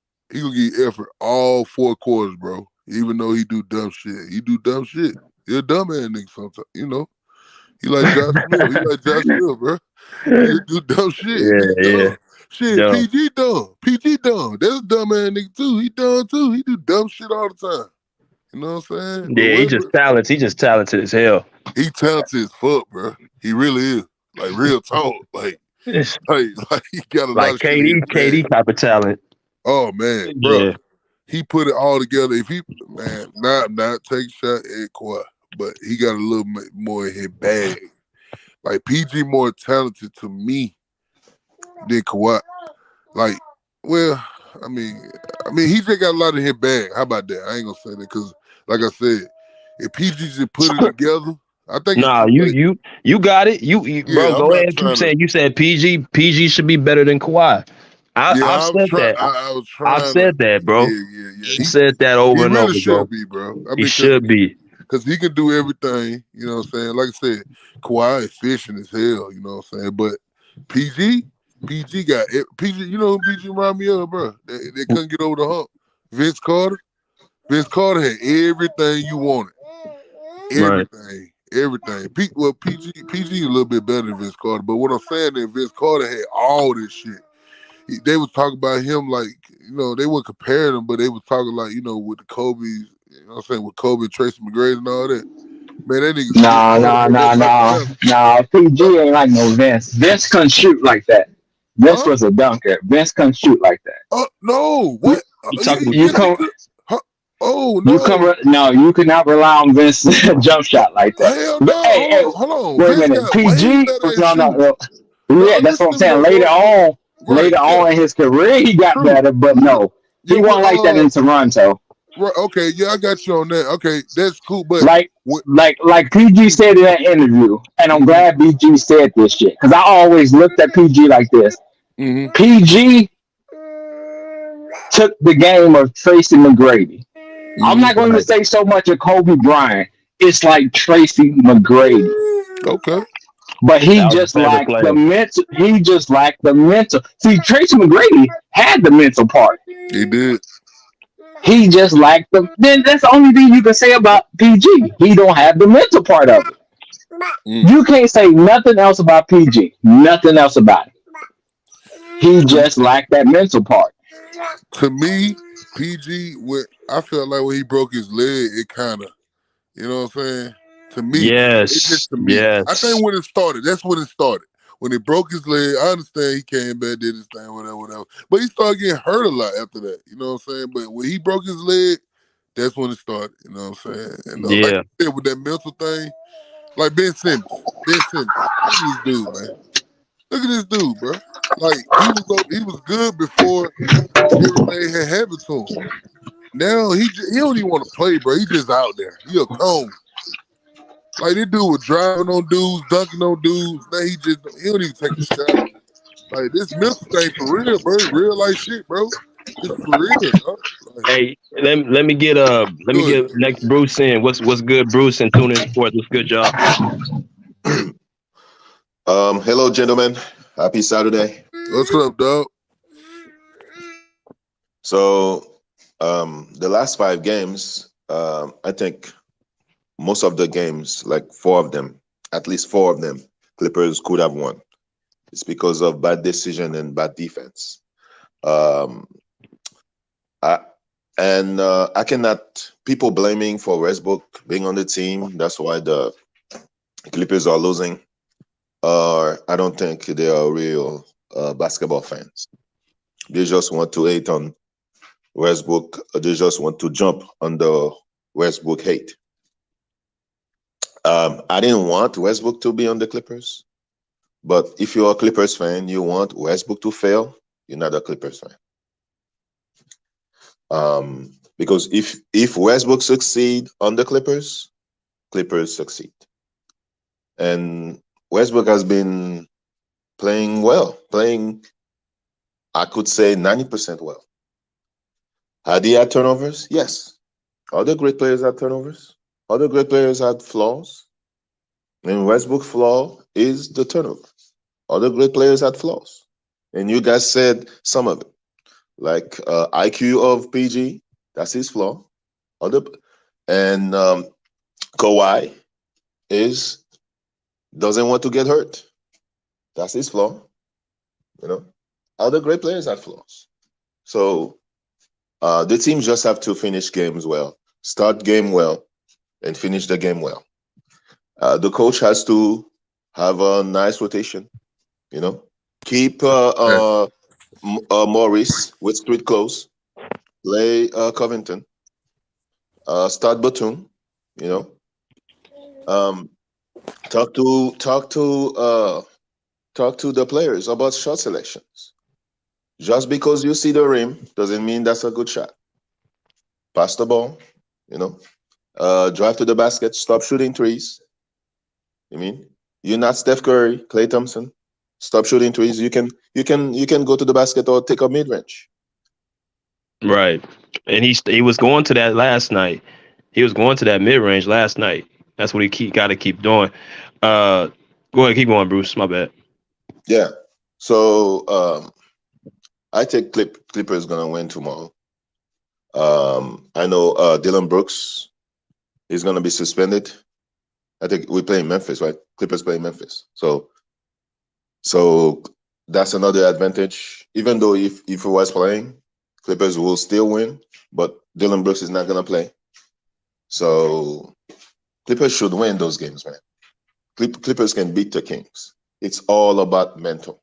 If we get out of this mental block, you know, get out of the mental block of okay, I have to shoot threes like that. So we should win tomorrow. We should beat Toronto. We should beat New York Knicks. Right. Right. What did Dylan Brooks do now? He got a tech. He got a double tech because he was fighting with Jokic. Man, nobody like that dude, man. Tune in Sports, what's good, my guy? Salute, salute. What's going on, BJ and everybody? What's up, brother? what up, dog? What's going Hey, on? Now, I just want to say, this is this is who Tyloo is. Um, Tyloo did this in Cleveland, bro. So like, I feel like how he did with Reggie and Morris, y'all be talking about. He did that in Cleveland. He used to play favoritism with J.R. Smith when J.R. Smith had his slump. And I see on the screen that it said Morris would be replaced. That had to be like a front office or something had to step in. I feel like Ty Lue was the one that made the call to not play Rocco and stuff like that. I just feel like it's Ty Lue's decision, and the front office had to step in probably. And I mean the game, y'all almost beat the team y'all lost to, double overtime with that took Kawhi having a crazy performance. That foul decided the game. Y'all could have won that game. The Clippers are 0-5 since Russ been starting. Clippers went from being a playoff team to now they in the play-in, right? So, and I know the Lakers fans, well, LeBron fans, they happy about that. I know they loving this.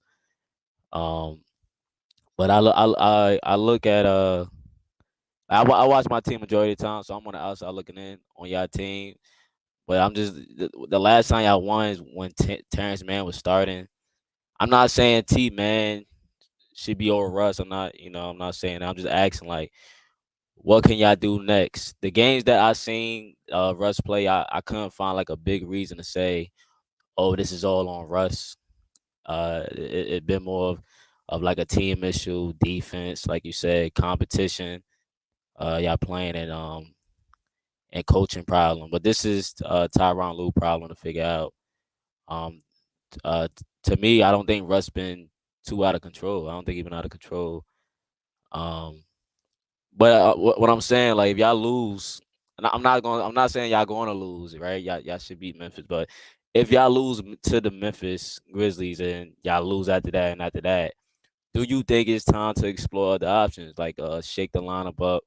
Um, and my question then will be like, do you not saying Russ should be benched, but I'm saying do you copy the Lakers formula and bring Russ off the bench and let him go up against I, like the opponent's second unit?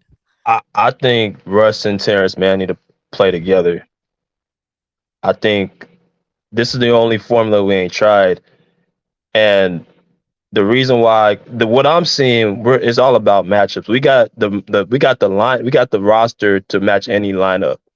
We got shooting, we got playmaking, we got defense, we got pretty much every lineup. And now we got a backup center. It's all about what lineup Ty Lue puts out there. And if you notice, we starting the games off well. So it used to be we start off the game slow. Now, if we were starting off game slow and Russ was, then I'd be like, all right, yeah, he don't need to come. But I don't think Russ needs to come off the bench. I just think that I would rather have more of a balance. If you're gonna have Russ, who's primarily there for offense, why not have Terrence Mann there, who's primarily for defense? Because that's gonna keep the balance. And then here comes Bones. Now Bones gonna get his minutes for the second group. Because that's another thing we've been trying to find out: how do we get Bones minutes? Well, if you got Russ and T Man playing both at the quote unquote point, then Bones, it's hard for him to get his valuable minutes. That's why I feel Bones is gonna start getting a rhythm when you start giving him minutes. So if you put Russ and T Man together, stagger their minutes together, and you kill two birds with one stone, you have the offense and the defense, as well as you give Bones the opportunity to really play. And that continues to keep the energy going.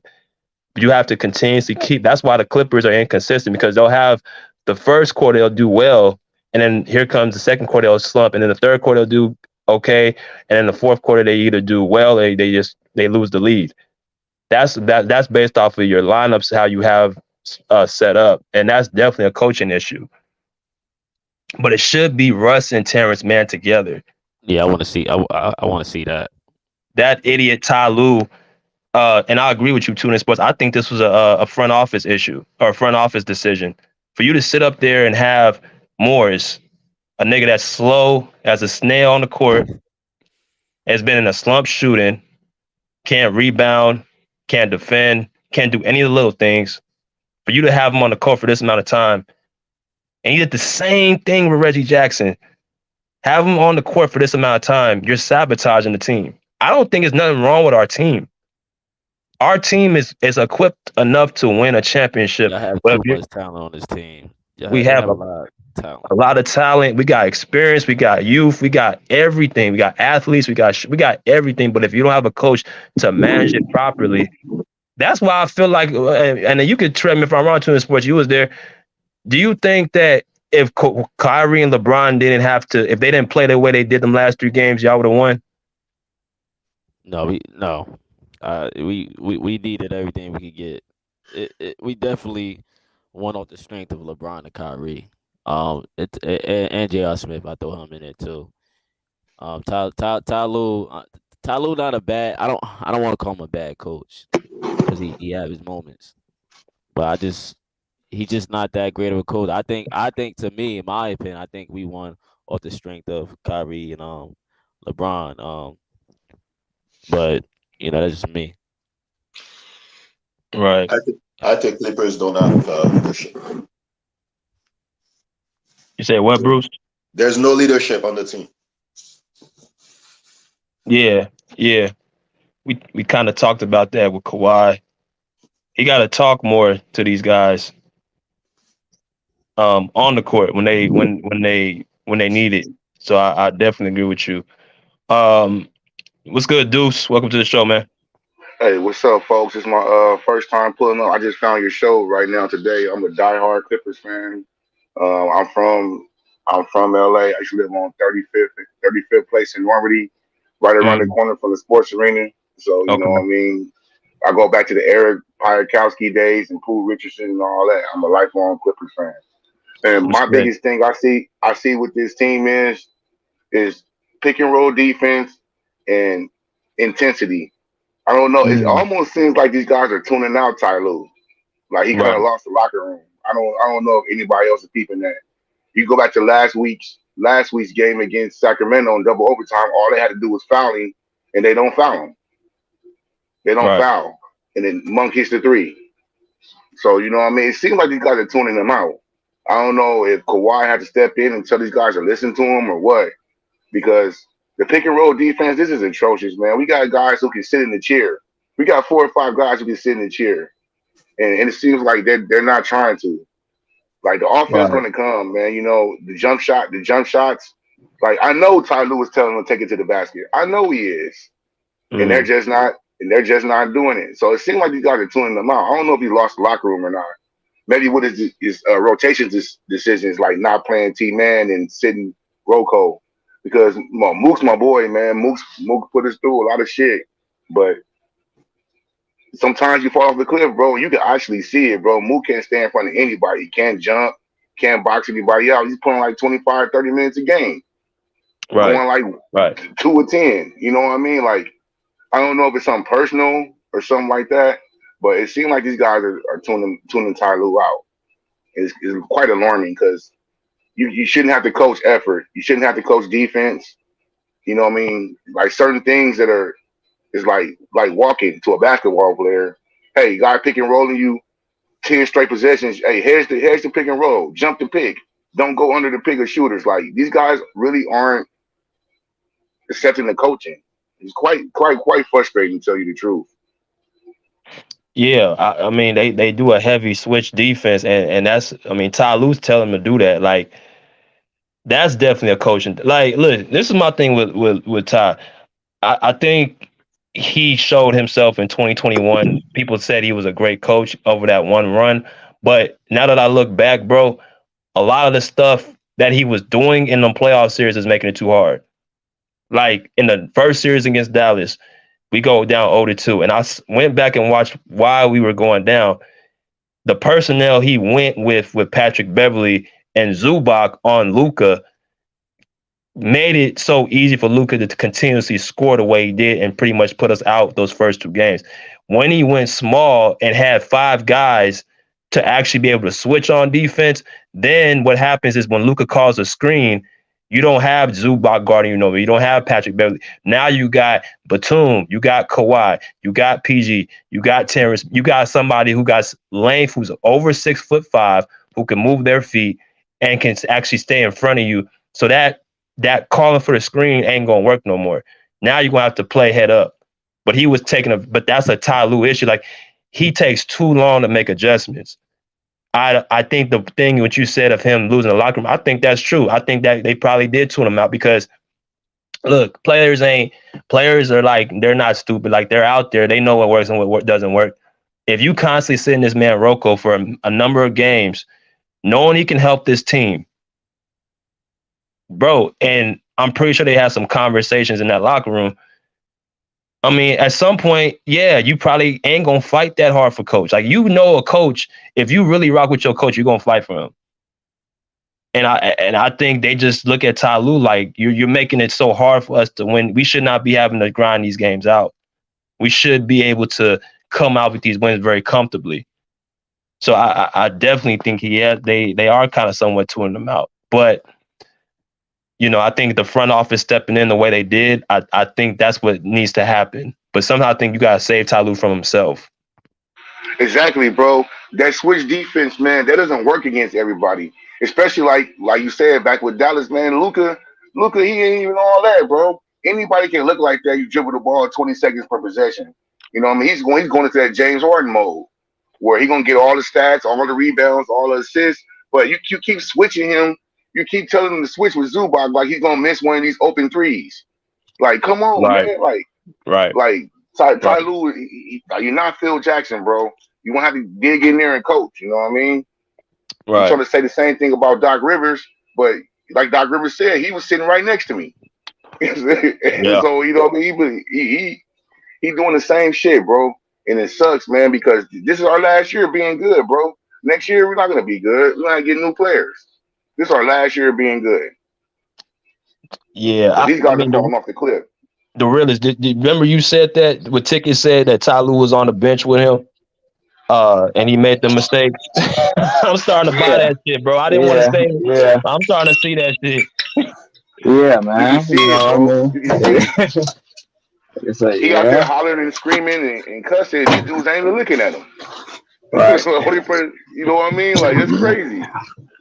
They tuning his ass out. It sucks. Right, Right, right, right. right.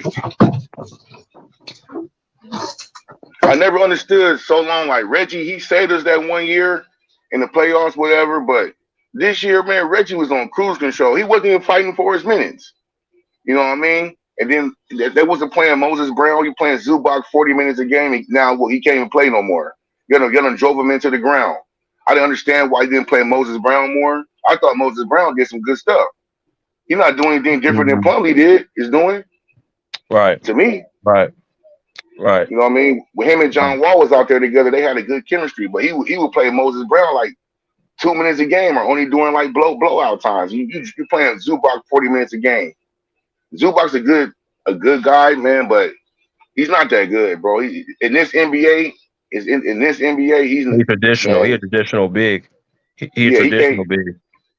Yeah, he can't stay on the floor, bro. 8 of the 9 teams that we'll see at the top, he won't be. He shouldn't even get any minutes because I'm serious, bro. He can't stay with Aiden. Jokic, you know what Jokic do to him? Like we need athleticism, bro, in this NBA. Trying to run back picks and down pins for Paul George. Nah, bro. We got to get this flex motion going. Get the ball moving around. These guys are dribbling, setting up for pick and rolls and all that shit. That ain't our. We're not that athletic of a team to run pick and roll all day like that. In this NBA, maybe 10 years ago we could have, but not in this NBA. I don't see the defensive intensity.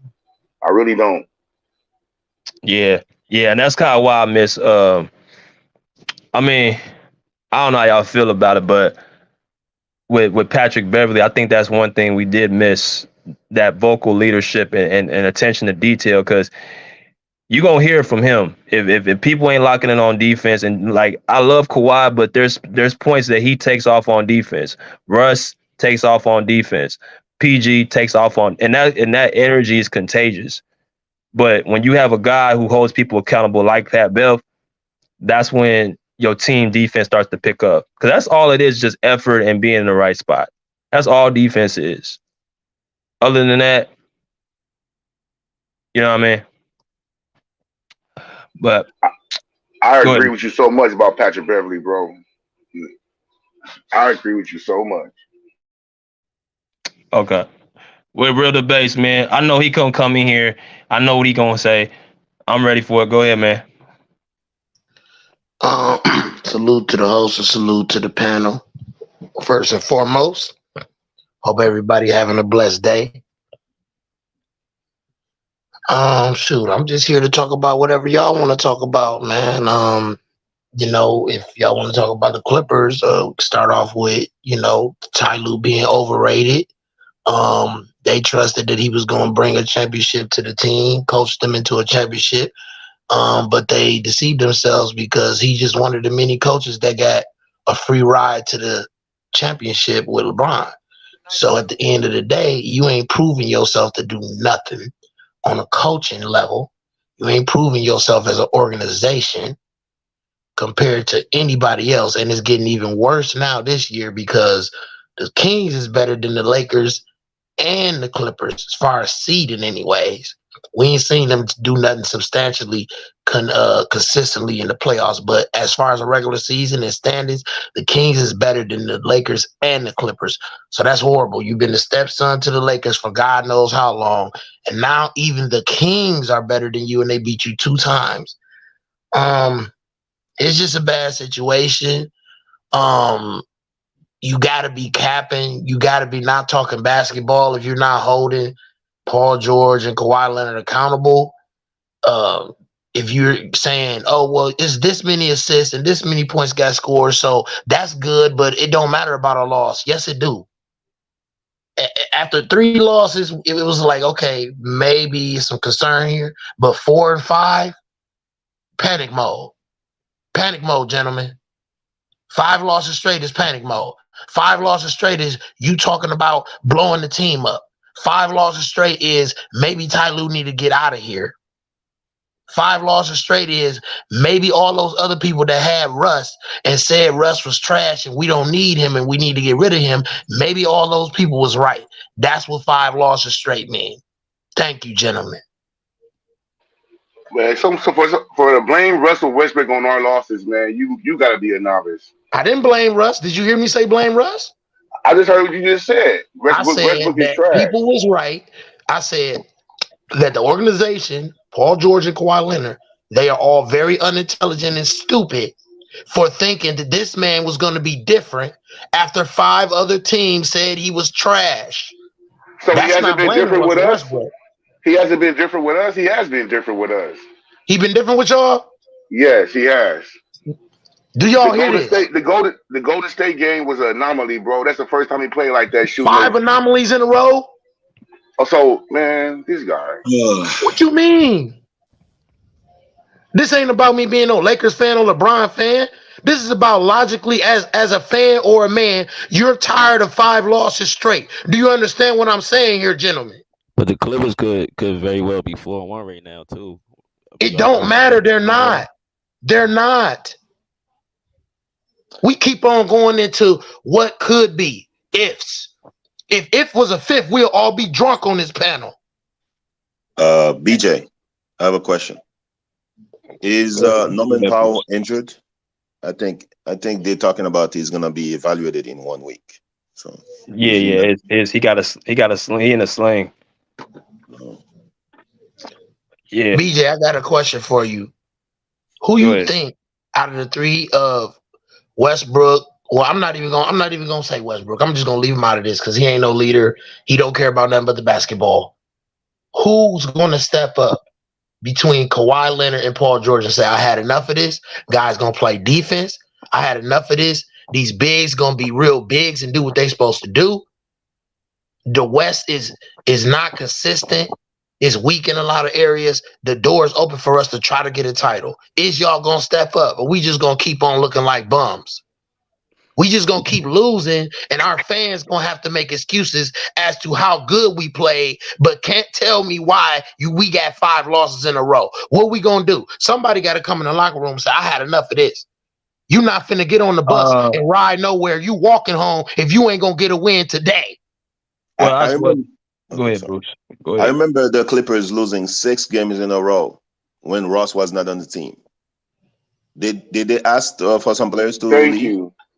Thank you, brother. We're not talking about then. We talking about now. With the West wide open and this situation going on, with the Kings being in better seeding than you and the Lakers. That's what we're talking about. Was Ross responsible for Bones Island missing all those shots? Was Ross responsible? Bro, it's how y'all losing the games. It's not losing 5 in a row. How you losing the game? Wait. Was Ross responsible when you were leading by 6 points in overtime and he was fouled out? Was Ross responsible? He's such a good defender. I'm trying to understand how he's fouled out. He's so good. That's why this guy's a novice, man. He just listen to Skip Bayless and Shannon. This guy don't watch the games. He don't know what's going on. Hey, was Ross responsible? You can sit here and break down every part of the game you want, bro. It's 5 losses in a row, and it ain't no getting around that. It ain't no getting around that. Hold on. Let me jump in. Go ahead, Bruce. Was Ross responsible when 50 seconds left and Eric Gordon tried to play volleyball? Think that Ross is 7 foot. I mean, real debates. I just think to answer your first question, I'm gonna go back to what everybody was saying. This is the one thing I say about Kawhi is he'll do lead by example. That's what he is. He's not Mike. He ain't Kobe. He ain't gonna be as vocal. He'll talk at certain points, but I guess what I'm used to being a '90s baby, I'm used to the best player actually telling the team in that position, in that moment, when stuff gets crazy, are you able to pull your guys together and say, let's huddle up and talk about this? Right. Come to realization that's not Kawhi. Kawhi, my favorite player, that's not him. But I still believe he is the person that to lead us to a championship. Now, as far as him telling guys to get back on, like he'll do it, but I don't see him being the guy like always just vocal the whole game. I just don't see that. But your take when you say what are we looking at with the 0-5 start with like what are you so how do you feel like I actually watched the game, like, so what is your honest evaluation of Russ? My honest evaluation is yes, he's been shooting better. He's been doing everything he's been doing, and he's just been shooting a little bit better. But it's not getting y'all no wins. That's my frustration. If I'm a Clippers fan, I'm not saying this as a LeBron fan or a Lakers fan. If I'm a Clipper fan, my frustration is all of this good stuff he's doing is not getting us no win, and we got this dude over here. But and look at how many wins we was accumulating before. Hold on. Look at where you was before the All-Star break, and look at 5 losses in a row now. That's the frustration with the West wide open and what's going on in the league right now. With the Warriors getting back healthy, Steven Adams is going to come back to the Grizzlies. Now is the time to be losing? I'm just saying, now is not the time to be losing.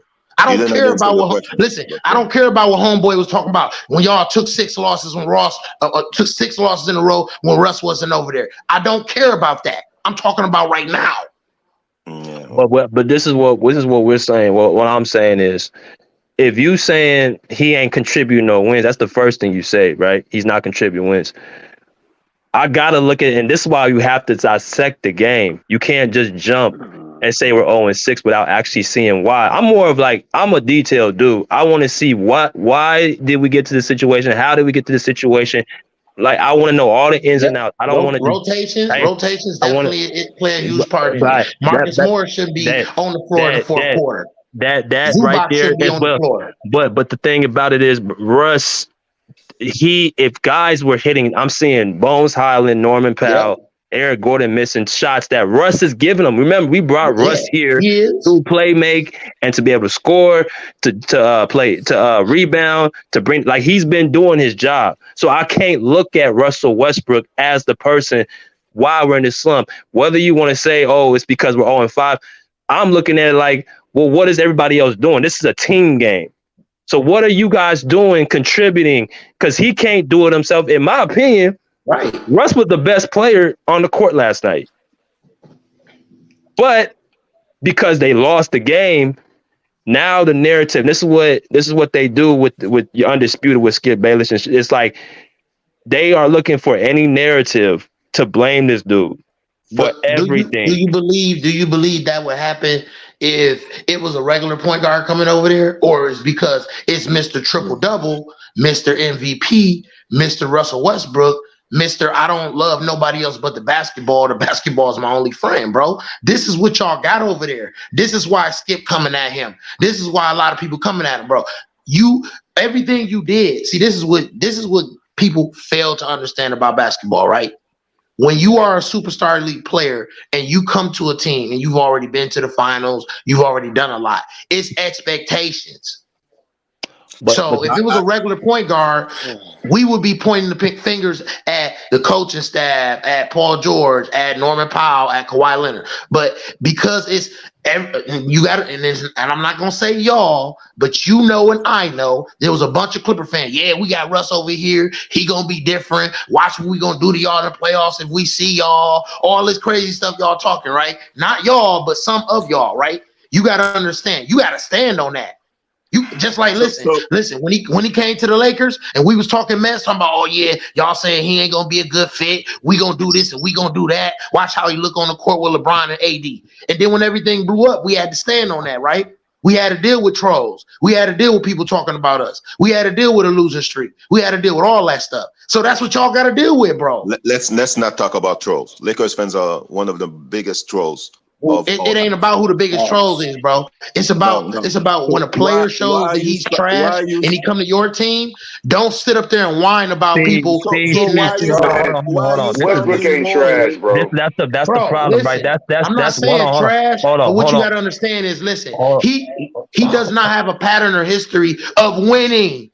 So Okay, you that's the can't tell me problem. he's Hold a on, winner. stop. This is where I have to break that, bro. This is why the people it's not excuses. It's like you gotta put things in context. First of all, you said he was trash. You said that out your mouth. That's what you Y'all just take that said. literally, bro. Let's not take Okay, it I want, personally. but when you say he's not a winner, bro, that's why I'm saying, He's not. yeah, you gotta look at what his whole career. First of all, you've been to NBA Finals, you've been to 3 conference finals. 2 of those conference finals, you beat a high IQ team in San Antonio with Kawhi, with Tim Duncan, with Manu Ginobili, with Tony Parker. That's a great team. They beat that Laker team, your team, in 2012 when they had Kobe Bryant. And in my opinion, that was the team they actually split them up. Russell Westbrook was leading the charge of that team. They beat they beat a bunch of playoff teams in the Western Conference, right? He goes to a team in Houston with James Harden. His first year in Houston, what happens? James Harden has his best year of his career, statistically wise, outside of his MVP year. Kevin Durant wins the MVP only with Russell Westbrook as his point guard. He goes to Washington. What happens? That sad ass team who ain't never won shit outside of what John Wall was on that team, single-handedly his first year takes them to the NBA playoffs as the 8th seed, gets them against the Philadelphia 76ers, gets an actual win. Now, of course, it wasn't a championship, but by that standard, what he's done by himself. And then he goes to the Lakers, which in reality, that's when stuff started to go south. All these narratives about Russell Westbrook being a person who's a locker room cancer, can't fit in with guys, is a ball hog, is a turnover. Like all this stuff happened really when he joined the Lakers and with LeBron. Now, this is what that's what it's been. We never used to talk about all this stuff about Russell Westbrook. So why is it so apparent and profound now after he joins LeBron James in LA? Now he's with the Clippers. You got people still, and this is my point. You got Laker fans still worried about this dude. He ain't even on your team. That's what I was gonna say. He's not even on your team. Exactly. Why are you so concerned about a dude that's like, okay, that's like an ex, bro.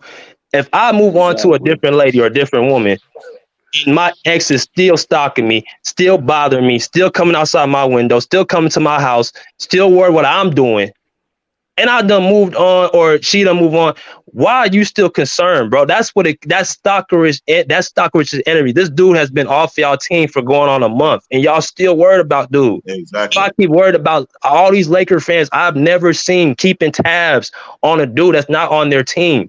That's what makes it haterish energy, and that's why I can't look at it just, oh, this is constructive criticism, because he's not affecting y'all. The only way I can see y'all so worried about is because if Russell Westbrook wins a championship with the Clippers, all that narrative shit that the Lakers were talking about this dude would go south. LeBron James's legacy would take a hit because this dude did something in one season, half a season, that LeBron couldn't do in 2 seasons. And the whole narrative would change Russell Westbrook. That's the only reason I can think of why Lakers fans are so concerned about this dude. Wanting this guy to be so bad. And that's pretty much what it is. That's all. That's all. That's really it, man. Because, like you said, why the hell y'all keep talking about him and he's not on? Why? To be honest, why do you care if he's what up? I'm telling you, bro, it's like being a jealous ex. Like it don't make no sense. To be honest, There's an echo. if I'm a Lakers fan, I'm happy that the Clippers got, but they know if Russ play good, they know we even that good.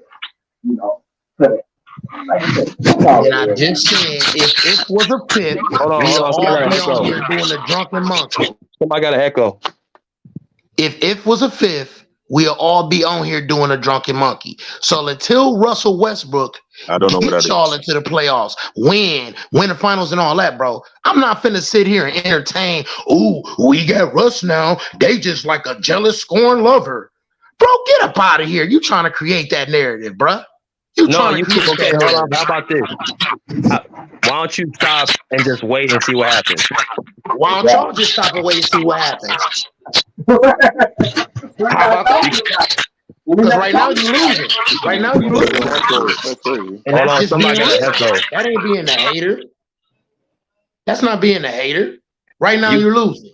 you And you can coming try over to talk here about triple critiquing. doubles. You You can coming talk over here about critiquing. assists. You It don't coming over matter. here, bro. You gotta understand. It don't matter. Your opinion don't matter because you're not on the Clipper Nation, bro. You with the Laker Nation. You asked So me, so, but you asked me, but bro. you came on the panel, bro. I'm not. You came on here for Listen, a reason. honestly, no. I just came on here to talk ball. Honestly, bro, I don't really like trying to get at Russ That's because I feel like any team he on, it's easy work. Just talking about the team because he's gonna take you downhill, bro. All this Russ being a See, triple double. That's see. Hold false, on, bro. all this That's Russ being false. a turnover machine. You People disqualify been yourself. talking about it. People been talking about it. It's highlighted more because he's on a bigger team. That's No, common it's sense. highlight. It's highlighted because he's with LeBron, bro. All Don't give right, me all that he's right, with the Lakers, bro. Because the all right. Lakers, when they had Kobe Bryant, I'm from Southern California.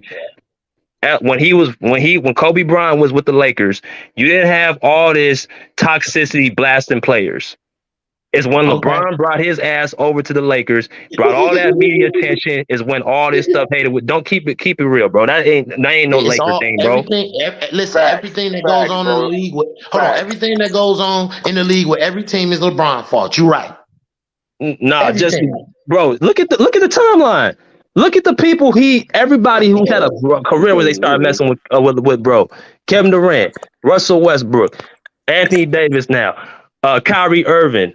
Every big star always gets their image tarnished when they deal with LeBron. So don't tell me, oh, it's Kevin all Durant LeBron's never fault. When played I with got nothing LeBron. but I got evidence, and you want to say, oh, it's LeBron throwing your hands up, bro. I ain't making this shit up. Hey, can I say something, Kevin y'all? Durant never played with LeBron. His He career is messed he up beat because he He want turned to it keep down. running and he ain't He won turned nothing. it down. That's he why. beat. Go ahead. He turned it. He turned it down. That's why Okay, That's why Kevin Durant gets all that hate because he turned down playing with LeBron. okay, but he ain't done nothing since he left Golden State though. He ain't But he okay. but Let he me kept ask you he this, kept he gentlemen: kept your Have guy, Kevin and that's Durant? another thing. That's another thing. He kept LeBron. I'm not saying he played. He kept LeBron from winning his 2 titles. So that makes his legacy. If LeBron wins those 2 titles, then his legacy is different. Kevin Durant is responsible for keeping from doing it. That's why the hatred goes, and that's why people say he didn't lead his own team because they kept LeBron from winning those 2 titles. No one It's no cares about hatred, LeBron, and gentlemen. no one cares about KD going to the Warriors mainly except LeBron fans. I don't care. Listen, I'm a LeBron fan and I don't care. This is my thing. If you want to bring that up, then let's harp on what's present. You want to always try to attack somebody in a debate or in a conversation because they're a LeBron fan or a Lakers fan. Oh, what about when he stopped LeBron with them 2 titles? Or what about KD ever going to a team where he's played with none of those people on his team from the ground up, took that to the finals and won. He ain't never done that. I'm never gonna put him on the level of Jordan. I'm never gonna put him on the level of Kobe. I'm never gonna put him on the level of LeBron ever. Oh my God, you're getting emotional now, man. Hey, That's fine. Hey, can I say something? go ahead, Tuna Sport. Go ahead. No. I'm just listening, bro. I just don't know how you put this Hold all on. on Every Russ, great though. player, let me ask y'all this. Every great player, except for a few anomaly teams, right? Every great player has played with all these guys they never played with before from the ground up, took that team all the way to the finals, built a winning culture, built a winning reputation, consistently went to the playoffs. It was a build up to this. It ain't just I just go to a super duper team that like to pass really well and do you know how many small forwards I can name that you can replace Kevin Durant with? Do You know how many Larry Bird, Go ahead. Dr. Go ahead. J, Give me bro, five. I can Give go me on five. for days. How many guys you could replace and put them into that Golden State Give me system five. in the Give me 2 five years, guys. and they Give will me win a You five know how small championship? many forwards you better Act than know like how that many nigga KD. small wasn't super forward that can special, bro. replace He LeBron was with? not super special. You, A lot of um, people could have went into that system and won. you know how many superstar small forward that can replace LeBron with? You know you can't. No, you can't. That's a lie. Because everybody can't pass and do everything. So you know you lying. So Yeah, you know okay. you lying. You capping, bro. You Yeah, okay. capping. I'm talking about anybody that's 3 and D, practically You need to somebody that stop knows wearing have all the that small LeBron intangibles pajamas, and man. they can You shoot the need to three. stop Listen, hold wearing on, I'm dead serious. that Somebody that LeBron can shoot the pajamas. three, can rebound and defend at a high level. You can replace Kevin Durant with them and win 2 titles. You can. That's how good that team was. That's how good that Just team was. you hate Russell Westbrook because Russell Westbrook didn't I get don't your hate king. no player, Didn't bro. get I don't your hate no king. player. The ring that you thought he was gonna get your king last year. That's why you hate Russell Westbrook. Oh Yeah, my that's why God, you I hate. hate That's him. why you I hate. don't hate nobody. Can I say something real quick, Yeah, guys? hold on. We gotta go to the next one. What's up, Josh? My bad. Go ahead. Hey, you got that? This is Can you guys hear me? crazy. Hello. Yeah, go ahead, bro. Okay, so I'm gonna be unbiased. I'm gonna be unbiased. I'm gonna just tell y'all straight up. I am a Laker fan, but I know basketball, so I see the good and the bad.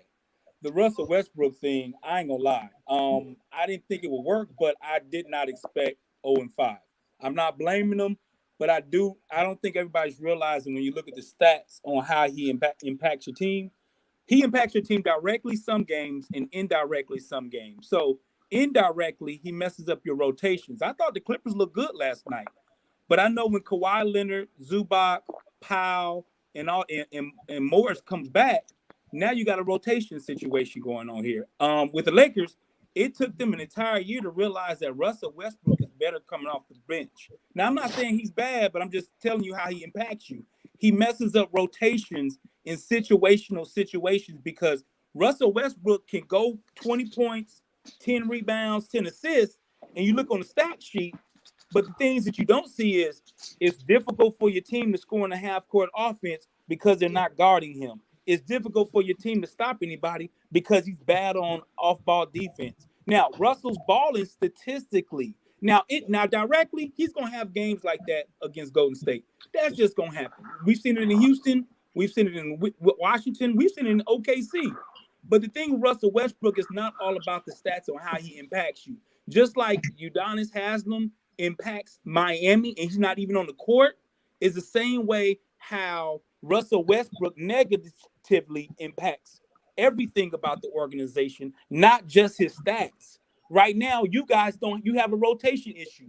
You guys honestly look like the Lakers did in the beginning of the year. You got talent, but y'all look like the Lakers. And that, man, about 2 weeks ago, I was like, damn, the Clippers good as hell. They about to win the whole thing. And I can't tell you what it is. I can't put my finger on it. All I know is I don't know if there's anybody in the league that is 0-15 starting. Regardless of the stats, I don't know if there's any player in the league that has done that. I don't know if that I can't think of anybody. But I'm not saying it's his fault. But sometimes you got to look at it as there is something with a common denominator. Something's wrong. There's something wrong there that you can't, whatever you doing, it just doesn't, like that play last night. I'm not going to blame that play. It's a tough play and it's sad for him, but it is. I mean, it happened. It is what it is. It happened. Bro, I'm gonna tell you, brother, what it is. You said rotation, that's the coach, man. That ain't on the player to figure out what the rotations and lineups is. Like, that's on the coach to figure that out. And I could tell you from right now watching this team, he's been doing this all year. Tune In Sports, who's a Cavs fan who was with Ty Lue, he was doing it then. Ty Lue has faults, man. He has taken a lot of time playing Robert Covington, who played 31 minutes last night. That was the first time he got real minutes in I don't know how many games. Reggie Jackson, we traded for. He was playing that dude for over 40-some games straight, not putting him on the bench and not giving Terrence Mann his minutes. This man's problem is that he's stubborn. He has loyalty and favors to certain players, and he doesn't always play he overthinks everything. So do you think he'll put Russell Westbrook on the bench? Because probably the solution, but do you think I that's don't a think he needs realistic to come off solution? the bench, bro. I'm gonna tell you why. Oh Because we start God. the games. We can't. Hold on. You didn't hear what I said. We not. I would agree with you, but we not starting the games off bad. Well, If you watching these games, each game we starting off with Russell Westbrook, we start with the lead. Then we actually go into the second quarter with the lead with him starting. Now, if he okay, would start, if these quarters were slow, like we used to have a problem starting games. We used to start games off slow. I used to come on here and probably Clipper fans can come to me with this. We started games off slow. We had a problem starting these games off slow. Now we're starting these games off well, but towards like in the middle quarters, that's when we start putting our bench players in. That's when we start losing the lead. We did I'm it against Golden State. We did it against Sacramento the first time. We did it against Sacramento well, last night. Like we Russell bring what he brings to us. He brings us good start. My solution is we should put Russ and Terrence Mann together because it brings a balance on the starting lineup I would because agree. we can't have all offense at once and then just all defense. You got to be able to do both, and we have the personnel to do both. But this guy, yet again, overthinks everything. And once it took the front office to go and say Marcus Morris can't start or play for this dude to make a decision, bro. This is all on Ty Lue when it comes to these rotations. Okay, so let me go at it this way. So the Sacramento game, I constantly hear you guys say that it wasn't Russell Westbrook fault when you guys were up 10, I think 12 or something like that, with like 2 minutes left in the game, 3 minutes left in the game. Mm-hmm. Now, I've been coaching basketball for over 20 something years, high level, middle school level, high school level, all levels. I tell my point guard, if we lose a game and we are up by 10 points late in the game, it ain't nobody's fault but yours. The thing with Russell Westbrook that the Clippers traded, they traded pace for game control. One thing that I know about the Clippers right now, they never have control of the game. No matter what point in the game, even if they're making a run, even if they're up in the beginning, even if it's in the middle of the game or the end of the game, they never have control of the game. Forget the points. I'm talking about they never have control. I Russell agree. Westbrook, over his career, he has been able to increase the pace. I get it. He's increasing the pace. You're getting more points. It's almost like in football when you have a team that throws the ball all the time. If they can't run the ball, eventually people going to catch your ass. The same thing about Russell Westbrook. He increases the pace, but he never, ever controls the game. And when you talk about right now, the West is in playoff mode. Everybody in the West. The game's slowing down. The intensity is important. The most important part of the game is not the pace. It's control. And I know 3 weeks ago, the Clippers were controlling the game. Even though their pace wasn't up, they was controlling what was going on. And that's the part about Russell Westbrook that you don't see in the stats. You don't see, is he controlling the game? Hell no. You up by 10 points. And you the point guard. That can't happen. It can't happen. So Well, But that's they the still part. want him to be the starter. so that has nothing to do with that. He said the end of the game. So I'm glad you brought that up. So if you look at the 5 games he's played, the first game against the Kings, he was up by 6 points and he fouled out. We were up by 6 points with 2 minutes left and he fouled out. The game against the Nuggets, he didn't play the whole fourth quarter. The game against who we played third against the Timberwolves, that game he was actually one of our best players because he had 5 steals in that game towards the end of that stretch. The game against the Warriors was his worst game with the Clippers, where he was sagging off on the shooting. Last night, he was even down the stretch outside of that turnover when Eric Gordon put the ball over his head and he tried to catch it and get it. That was the main problem. But as far as him turning over, like he hasn't been, he's been controlling the pace for the most part. And the problem is that guys are just not hitting shots. He's been setting guys up in their spots. Kawhi's even said and came out and said that he's been playing both ways of the ball on defense. He's been actually being aggressive and being able to find his, like, he's been doing what he was brought here to do. I mean, I kind of hear what you're saying. Like as a coach, you're saying like it's your fault as the point guard, but I gotta look at the whole team entirely. And if I'm giving you the ball and you're not making your shots and you're also like not playing defense as a team, I have to put onus on that. I have to say, why are we not closing these games out? If Russell Westbrook 3 out of 5 games hasn't even been in the game, how can he close it out? Okay, so how long you been watching basketball for? How long would you say you've been watching ball for a while, or participated or watched it for about? I've been playing ball since for 20 years. I played overseas, and so I've been watching. Yeah, around Okay, time okay. even coach. Yes, sir. Okay, so this is the part when I'm talking about the stuff that doesn't show up in the stat sheet. Now I feel like I'm dogging them, but I'm just breaking down why, because everybody's trying to figure out what is going on. So if Yeah, you have a point guard, and I'm gonna give you 5 or 6 characteristics. Now, if he can score the ball, if he can rebound the ball, if he can get assists, you would say, okay, that's a good point guard. He can win, right? Everybody would say that, right? But we all know at a high level, it's not about the good plays. It's the bad plays is what separates who wins the game and who doesn't. It's not the good plays. Everybody in the right. league can shoot. Everybody in the league can do something good. Okay.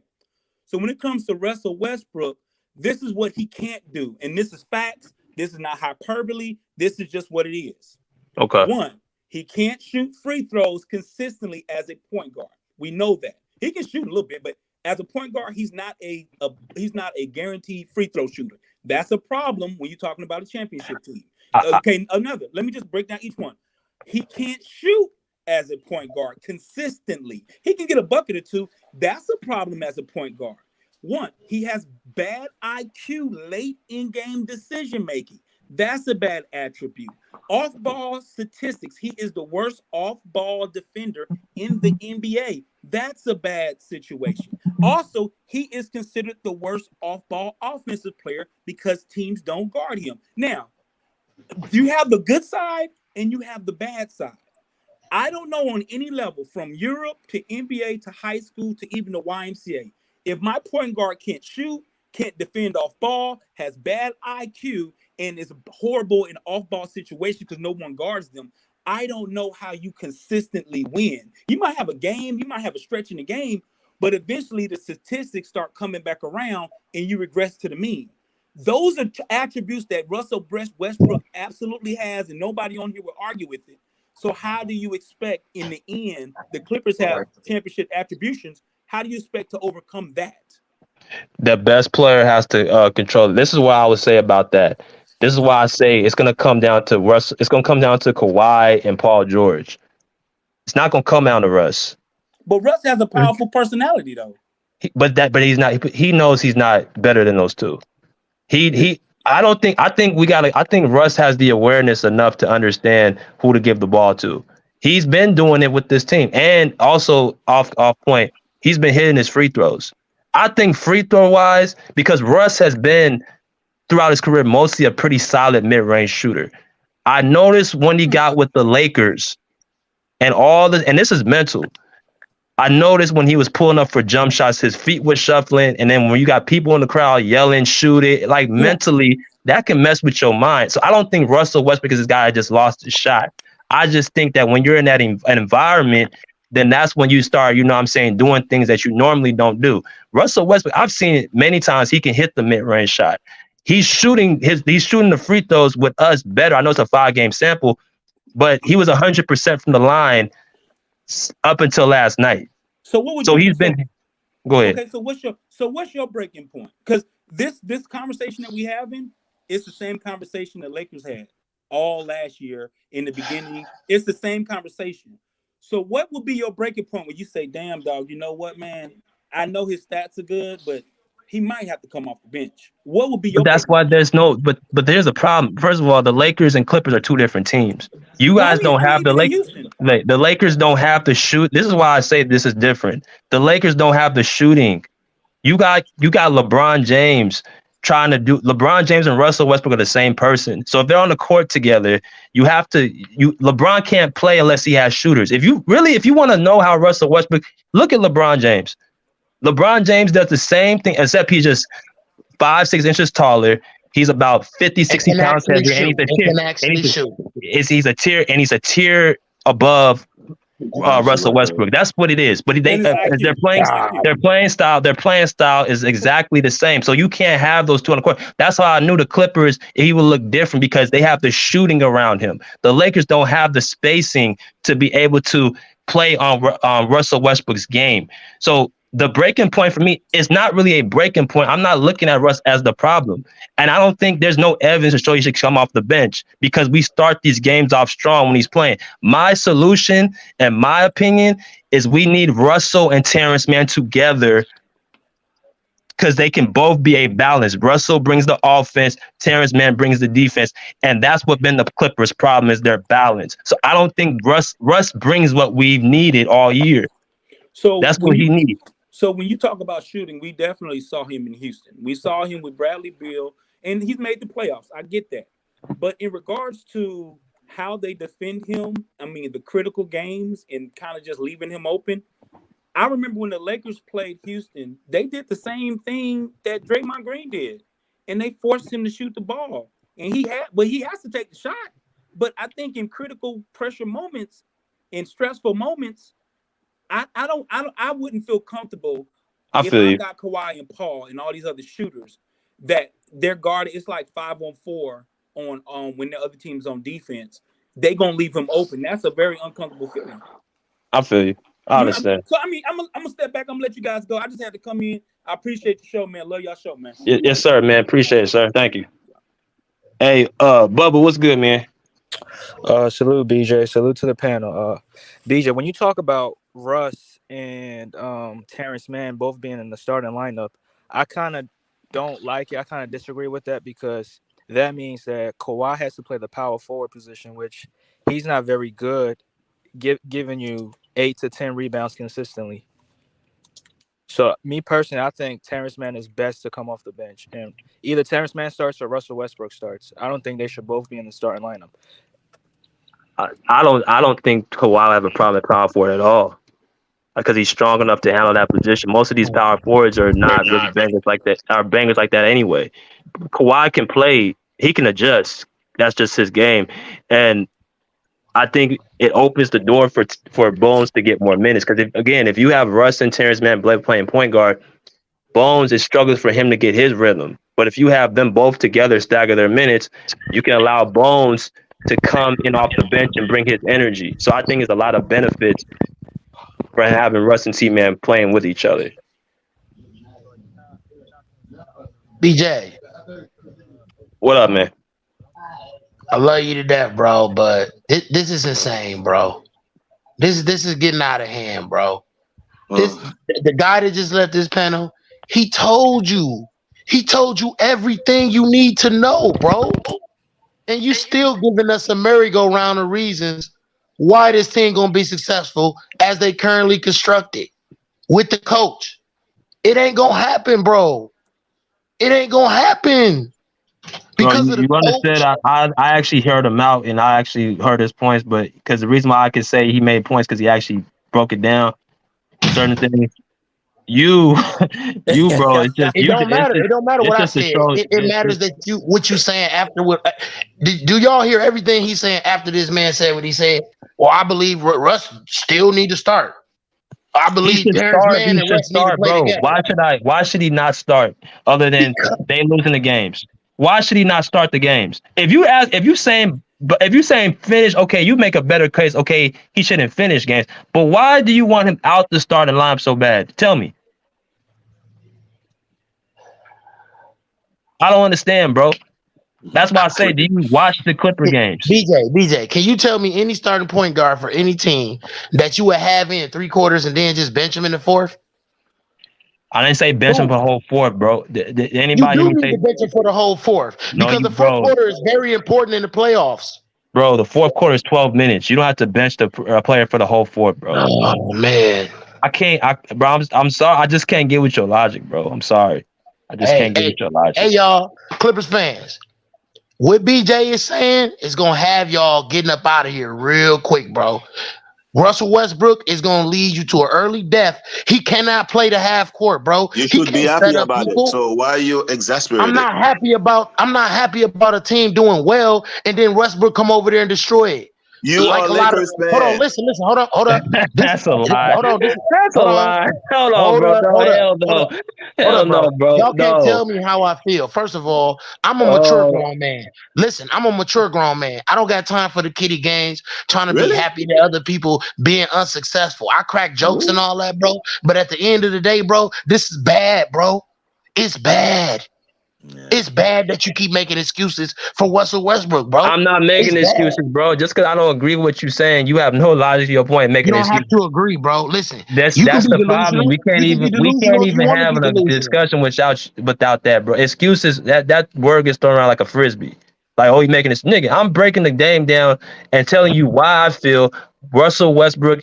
Yes, he has faults with turnovers. Yes, he has, but I'm telling you, there's a lot of things that he's done for our team that we've lacked. We have not just been this team all year, and this is another people gotta understand. We haven't been this team all year that's been just clicking, flowing, and doing what we're supposed to do. And now we get Russell Westbrook, and now we've been inconsistent all year. That's why I can't put the whole table on him, because we've been inconsistent all year. And then for you to say, oh, he's gonna lead y'all to early, that's why all them bros. I can't, bro. Stop. I can't. I I also can't, heard man. you I earlier. can't, bro. We got to just wait. Saying that it's not all on Russell Westbrook to slow the game down and slow the tempo down. Yes, it is. Yes, it is. Because you put it all on him to speed the game up and give you all his pace. Now, when he get to the I fourth said, quarter, bro. I said that it's gonna be determined off Kawhi and PG, not it's Russ. not, bro. They're wing players. No, it's not. They're not. They're They're the not best playmakers players, like bro. They're that. the best players. They're The not ball's playmakers. always the ball. What, They're not. bro? Okay, Do you know what a playmaker is? I do know. This guy is not Wow, serious. He has a I LeBron can't, and bro. I Celtics can't. I profile. can't, bro. That. Russell Westbrook's Yeah. supposed to be the playmaker. He the one supposed to control the tempo and give you plays in the Wow. half court when things slow down. Not Kawhi Leonard, not Okay. PG. They get the ball Wow. in their hands and they go ISO and they do what they do. They don't get the ball in their hands trying to make sure they make plays for other people. That is Russell Bro. Westbrook's job. Now you Bro. trying to shovel that off on Kawhi and PG. He your floor general. Let him lead the soldiers all the way to war and get you slaughtered. Let him lead the soldiers to war and get you slaughtered. Since he your floor general, you got to stand on that. You got him. You got to stand on that. Don't try to sway Okay. away from it. Did you watch last night? Okay. Did you watch last night game? Man, I don't watch none of them games. Okay. How about Thank you. that? How about that? All right. I'm gonna let you believe what you want to believe, just like you're gonna try to tell me I'm happy about a team that was rolling before the All-Star break, and now Yeah. y'all performing like this. Bro, I'm but happy why? about it. But really, base. This is my question, bro. Like, why? How could we really have a honest? I asked you, bro. Watch the games. How can we really talk, bro, if you ain't watched the games, bro? That's all I'm asking you. I How mean, can that's we? your If you that's so what worried you want about to us and so think. concerned, if Off you so bail, when I concerned say about us, something, that's what you say. no, I'm That's what asking you you. say I when I asked don't you, watch the bro. games. Bruce asked you, bro. So you watched the game. You watched it. I don't watch none of them. I don't watch none of them. That's what I'm I gonna don't let know. y'all continue to think. I'm gonna let you I don't know continue to what think you. that. I I don't don't know watch what, bro. none of them. We trying to. Okay, I don't fine, want bro. none of it. I Okay, can't fine, listen. bro. Listen. The thing Okay, about bro. it is, you want people to wrestle with all these different excuses and all these different solutions as to what's going to happen when y'all get the rolling. But until then, you're losing. You're not So listening to what people are You're saying. not listening, bro, and that's You what you got want the people to five. listen to you, but you don't want to listen to nobody. That's why I I've been can't. I listening. can't.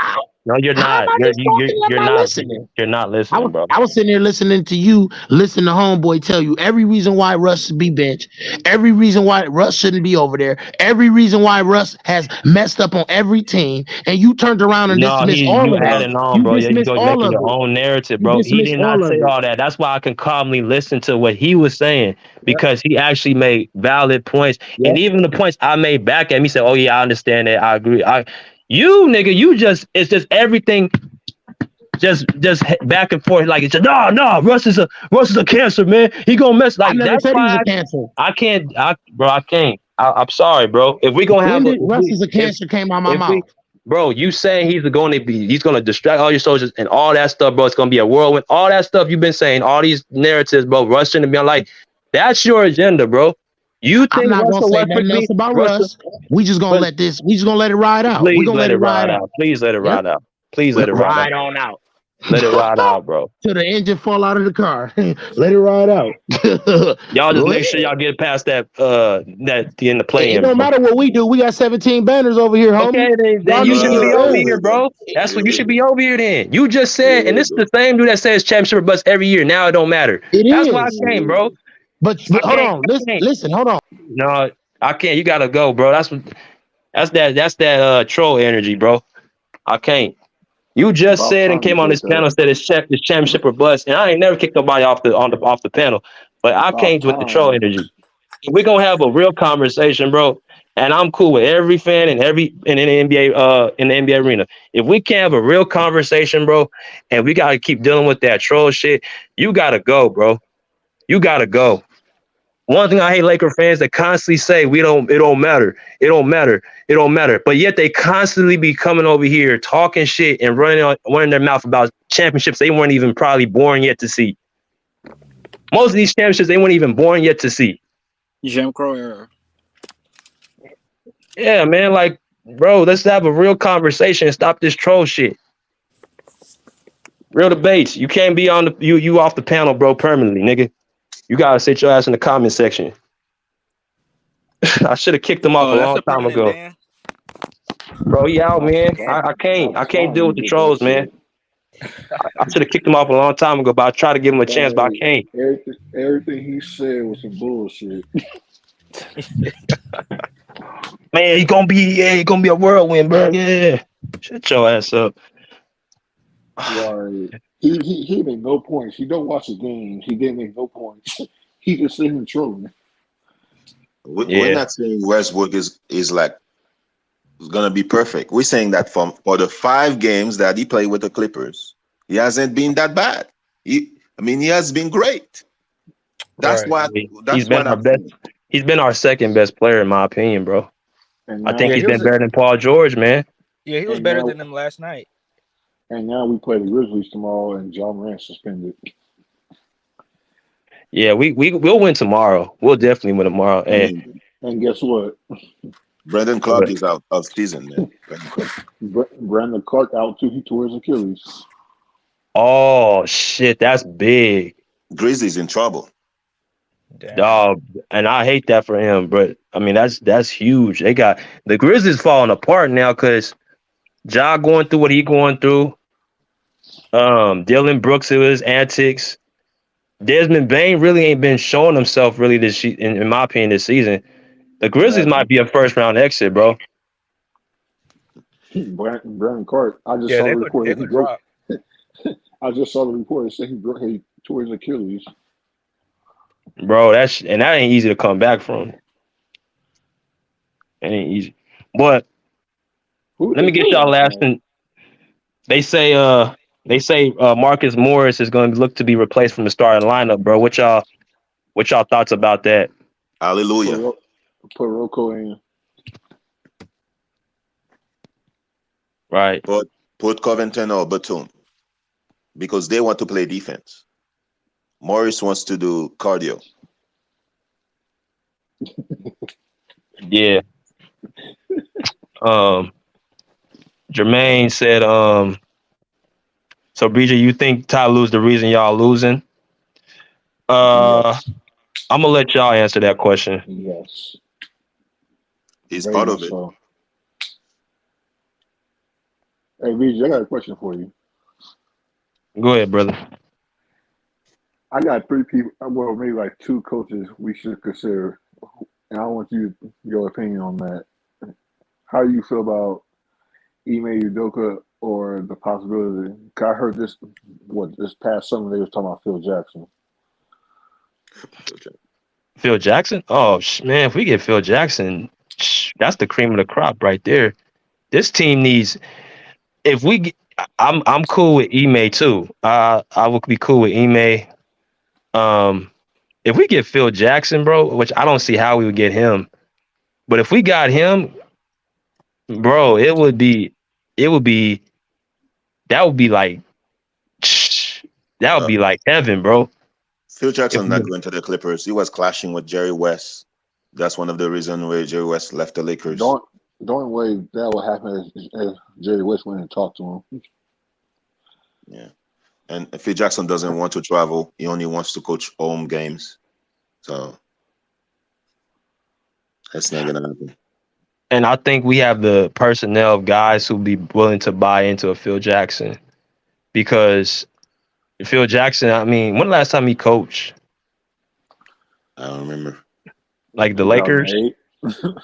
like 2011, or like when they lost to Dallas. Yeah. Like, I mean, yeah, Phil Jackson would be good for Paul George. That would be a great coach for Paul George because he's a mental. He's mostly mental coach, a mental coach. Like he helps players play to their potential. I like Ime Udoka with us too, because I think Ime Udoka will hold everyone accountable. What about Uh, Nate McMillan? No. nah, him and Kawhi would clash. And he doesn't have enough respect to be calling players out like that. I would, if you're gonna be yelling at Kawhi, you gotta be somebody who, like a Popovich, like who can challenge him. Like, He ain't gonna never lose the Spurs though. yeah. What about Yeah. Nick Nurse? Yes. I like Nurse. I like Nurse. I Yeah, I like think we I Nurse. think Nurse is need to great get Tyloo out of here making now. adjustments. Sure, yeah. Nurse We is gotta great get Salute. at making adjustments. we gotta get Tyloo out of here now. Well, Yeah. so I Clippers agree. have no excuse not to win tomorrow. There's like 3 players not playing. There's no excuse not to win tomorrow. Yeah, we should win tomorrow, bro. Like, their best player out, their quote unquote best defenders out. One of their He's best, not probably their he's best not rebounders out next to Steven Adams. Like, that's 3 guys. Steve We Adams should destroy them. Steve Adams not playing tomorrow. Is he? Why wouldn't he play?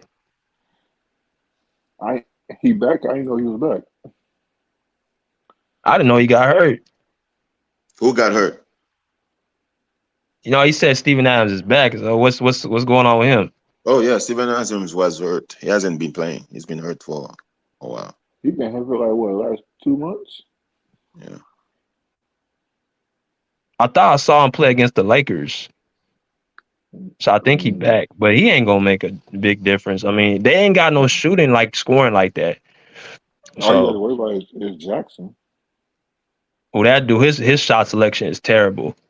It really is. His shot. Ja Morant's dumb. Yeah, I agree with that. Ja Morant. I think Grizzlies gonna fall the standings. Yeah, I think so too. They not getting past the second round. I don't think They're gonna get they back the host. first round.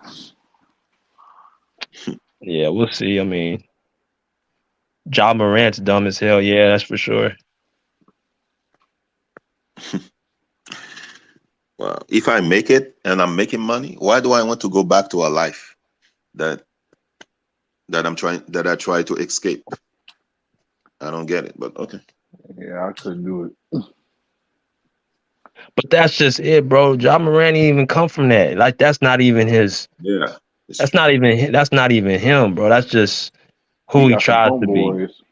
He got some homeboys that he's hanging around. That's what that is. Salute the realist. Anybody come in and hit the link. We got about 10, 15 minutes left.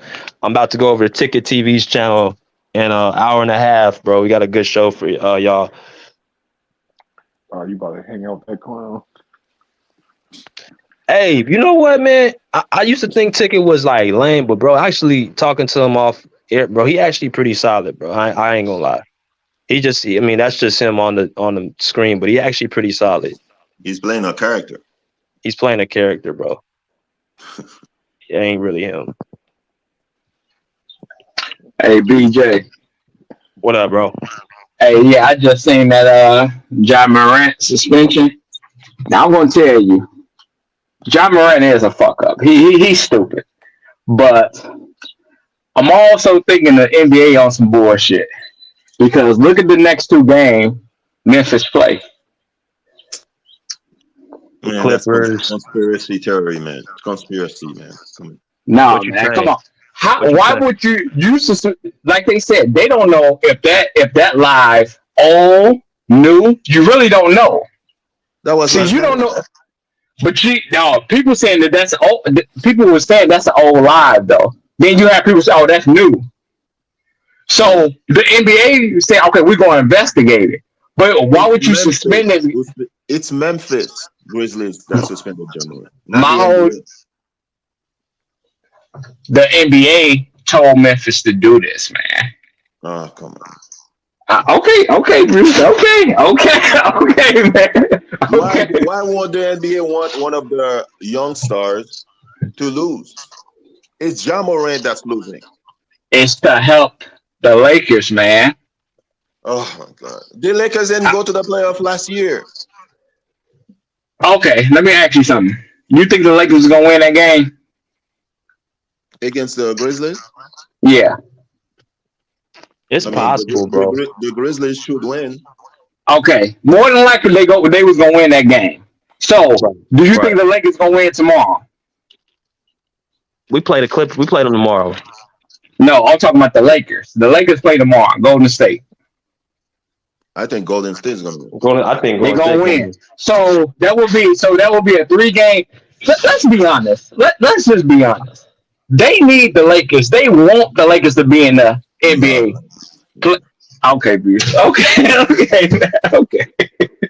This is business, nobody cared man. about the Lakers last year in the playoff. Nobody was thinking about the Lakers. Just because they don't care, don't mean they don't want them though. Business wise, you want LeBron in the NBA playoff.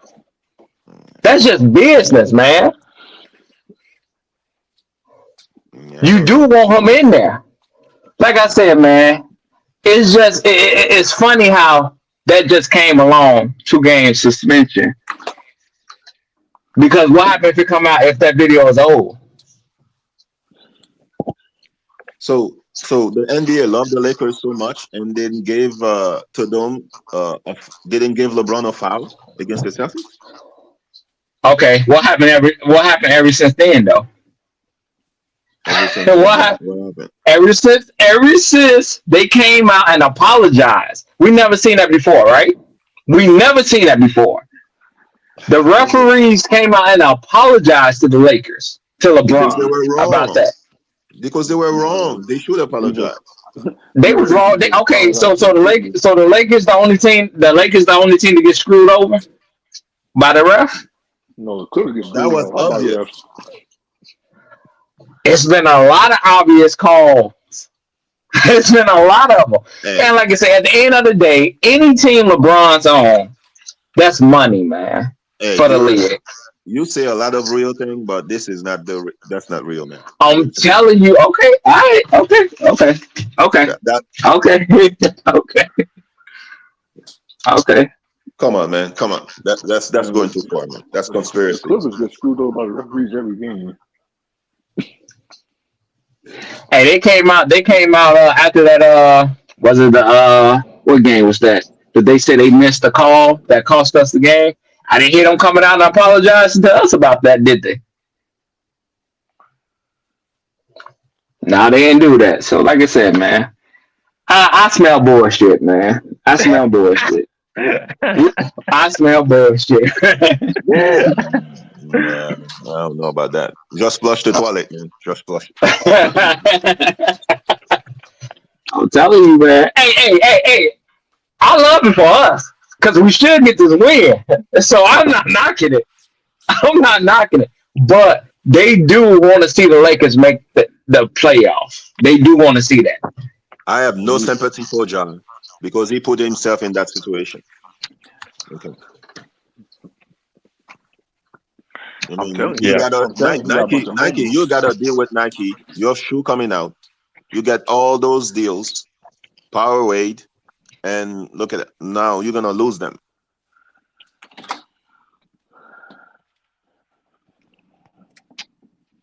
How many games? How many games you think they gonna? How many games you think they gonna suspend them? Because they say they got them at 2 right now.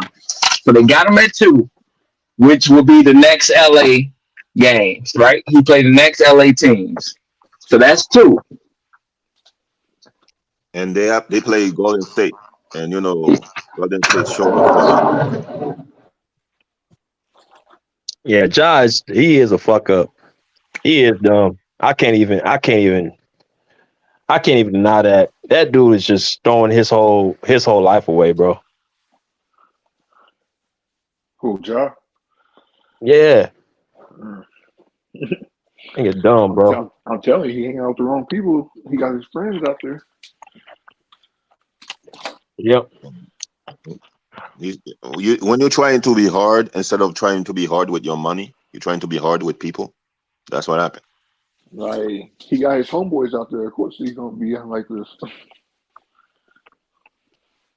Hey, I'm gonna tell y'all right now, the Clippers, they need to be up by 20 in the first half. Don't let this team stick around. They should be up by 20 in the first half. You had a good game in Sacramento. That should carry on. We got about 6 games that are very winnable. Let's go on this streak, bro. What time does the game start tomorrow? What it is? So it's 9 hour away. So yeah, this is a big opportunity for us, DJ, man, to get back in that win column. Now, like I said, we don't play until Wednesday. That could be good, that could be bad for us, having all them days off in between. They kind of need them days off. If the Clippers lose tomorrow, if I'm Bomber, I fire. I start firing people. And the first person I'm firing is Tyloo. I'm firing the whole staff, bro. I'm firing the whole staff.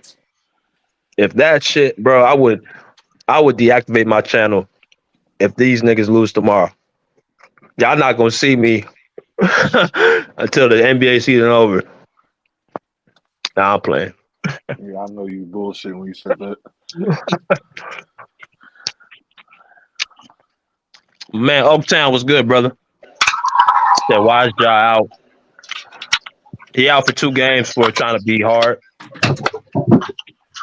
Flashing guns and shit. Why did he even have a gun anyway? I mean, exactly. Who after him? Who? Yeah.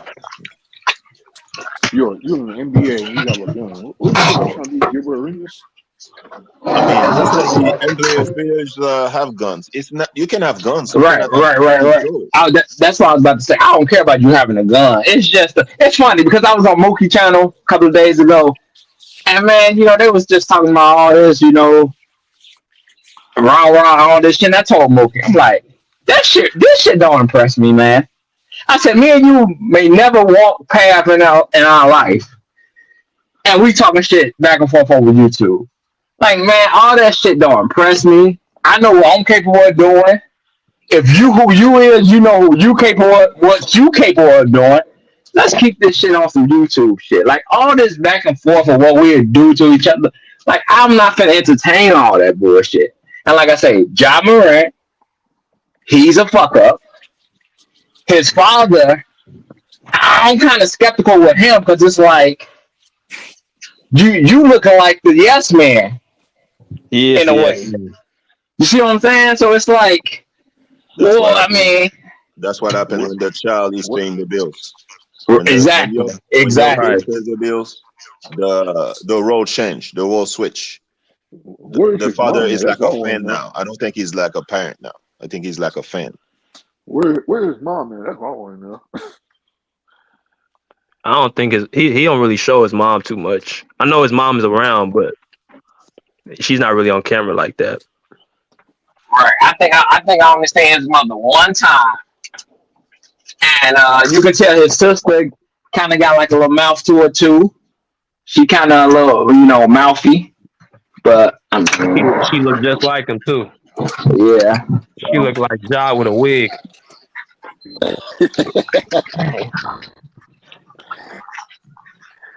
You wild. I don't know what Robbie Bean is saying in the comments, but you are wrong. Which comment, Bruce? The last one.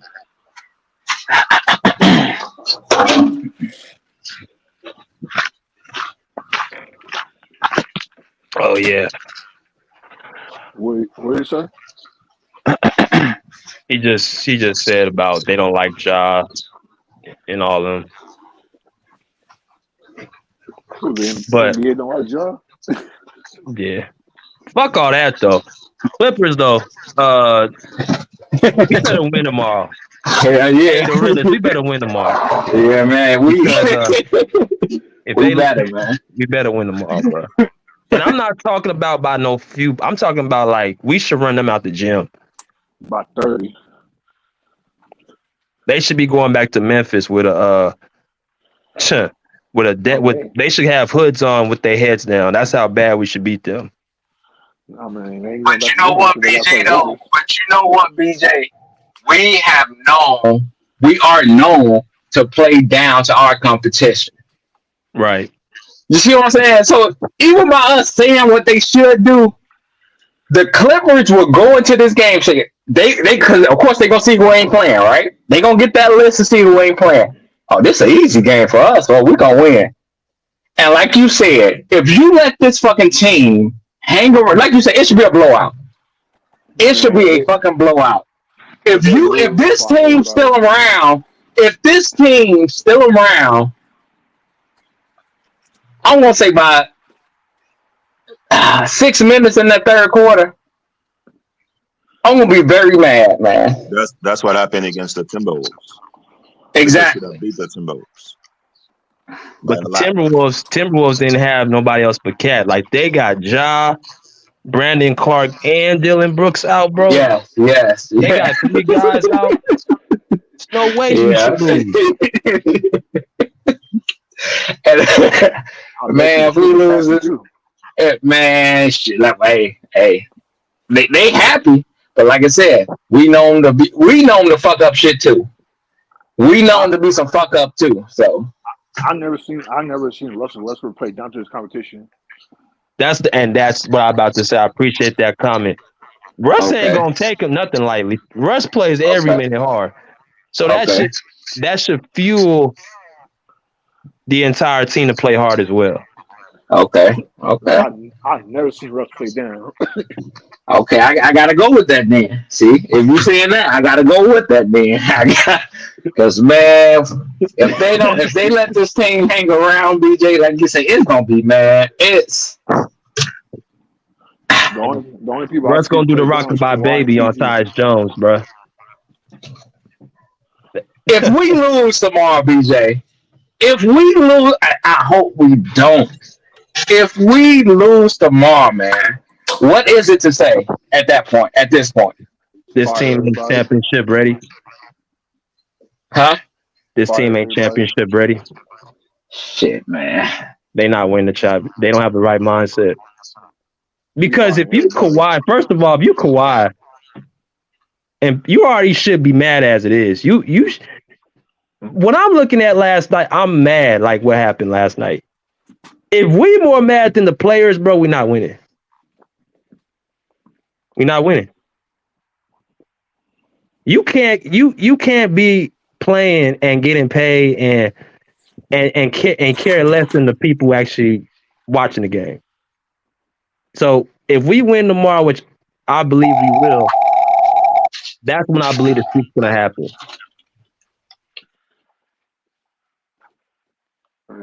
If we don't win tomorrow, we firing everybody. Yeah. And man, go. Y'all got any lasting comments though?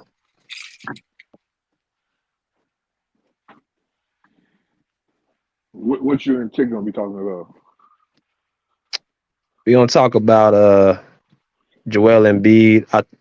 Well, my show is gonna be Joel Embiid's better than Nikola Jokic. Okay. Yeah, man, I got to make my way over there. I got to have Ticket unblock me, man. I've been rocking with Ticket for a hot minute, and one of them rants blocked me years ago, man. I'm talking about years ago, BJ. I Yeah. gotta get. I got. Ticket blocked me too. He blocked me No, last year. it wasn't even Ticket though. It wasn't even Ticket. I know who did it. I know who did it, but like I say, it was years ago, and I just never, like I say, Yeah, had them. cause BJ, I was watching the Sacramento show, and I was putting a lot of comments in the chat, but you ain't seen it, and I was like, damn, he still got me on block. Yeah, I don't. Stephen Torres said Ticket's a bum, Mass is a bum. Ticket. You just gotta know how Ticket operates, man. You can't, if you don't how Ticket move, you don't really take Ticket too personal. You know what I mean? You know what I mean, BJ? Yeah, he funny as hell. He funny as hell too. And it's like you be trying to, once you find out how he really is, he's like, okay, now I get it. Exactly. Now I get it. Exactly. And it's funny because Elder be telling y'all this shit. Elder be telling y'all this is what Ticket do, man. Like, don't take it personal. This is just how he operates, man. And I get it. Yeah, I get it. Do he go overboard with the name call? And let me be honest with you. If it was just on some face-to-face street shit, Ticket won't really do that. You see what I'm saying? He won't really. If you just debating face-to-face in a group of shit, I don't think Ticket will really be like that. Calling you names and this and that, this and that. See, he's doing it because he know this is the internet, YouTube, and it's going to bring people like, man, this dude crazy. I want to come at this dude. I want to get at this dude. So I can say Ticket very smart. And I told him, yeah, you very smart. You very smart, man. So people hate him, but they still come to listen to him. Exactly, and that's the point. That's how he makes his name, bro. He right. You come to listen to, you hate me, but you come to listen to me. Exactly. So that's smart, man. That's smart. Man, but all right, fellas. I'm about to get up DJ. all year, man. All right. Man. So we had about over 100 people in here, man. We should be getting over 100 likes, man. Hit that like button, you know what I'm saying? It's free. Definitely appreciate the support that y'all give us, man. Share and subscribe to Pull Up Basketball Podcast. You know what I'm saying? If you'd like to support, Cash App is right there in the ticker, right there in the chat box. Click that link. Cash App, $ BJ Matthews, PayPal, at Broderick Masters. You know what I'm saying?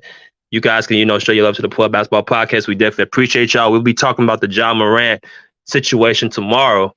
You know what I'm saying? Yeah, man, definitely appreciate y'all. Pull up a chair, peace out of here like swimwear.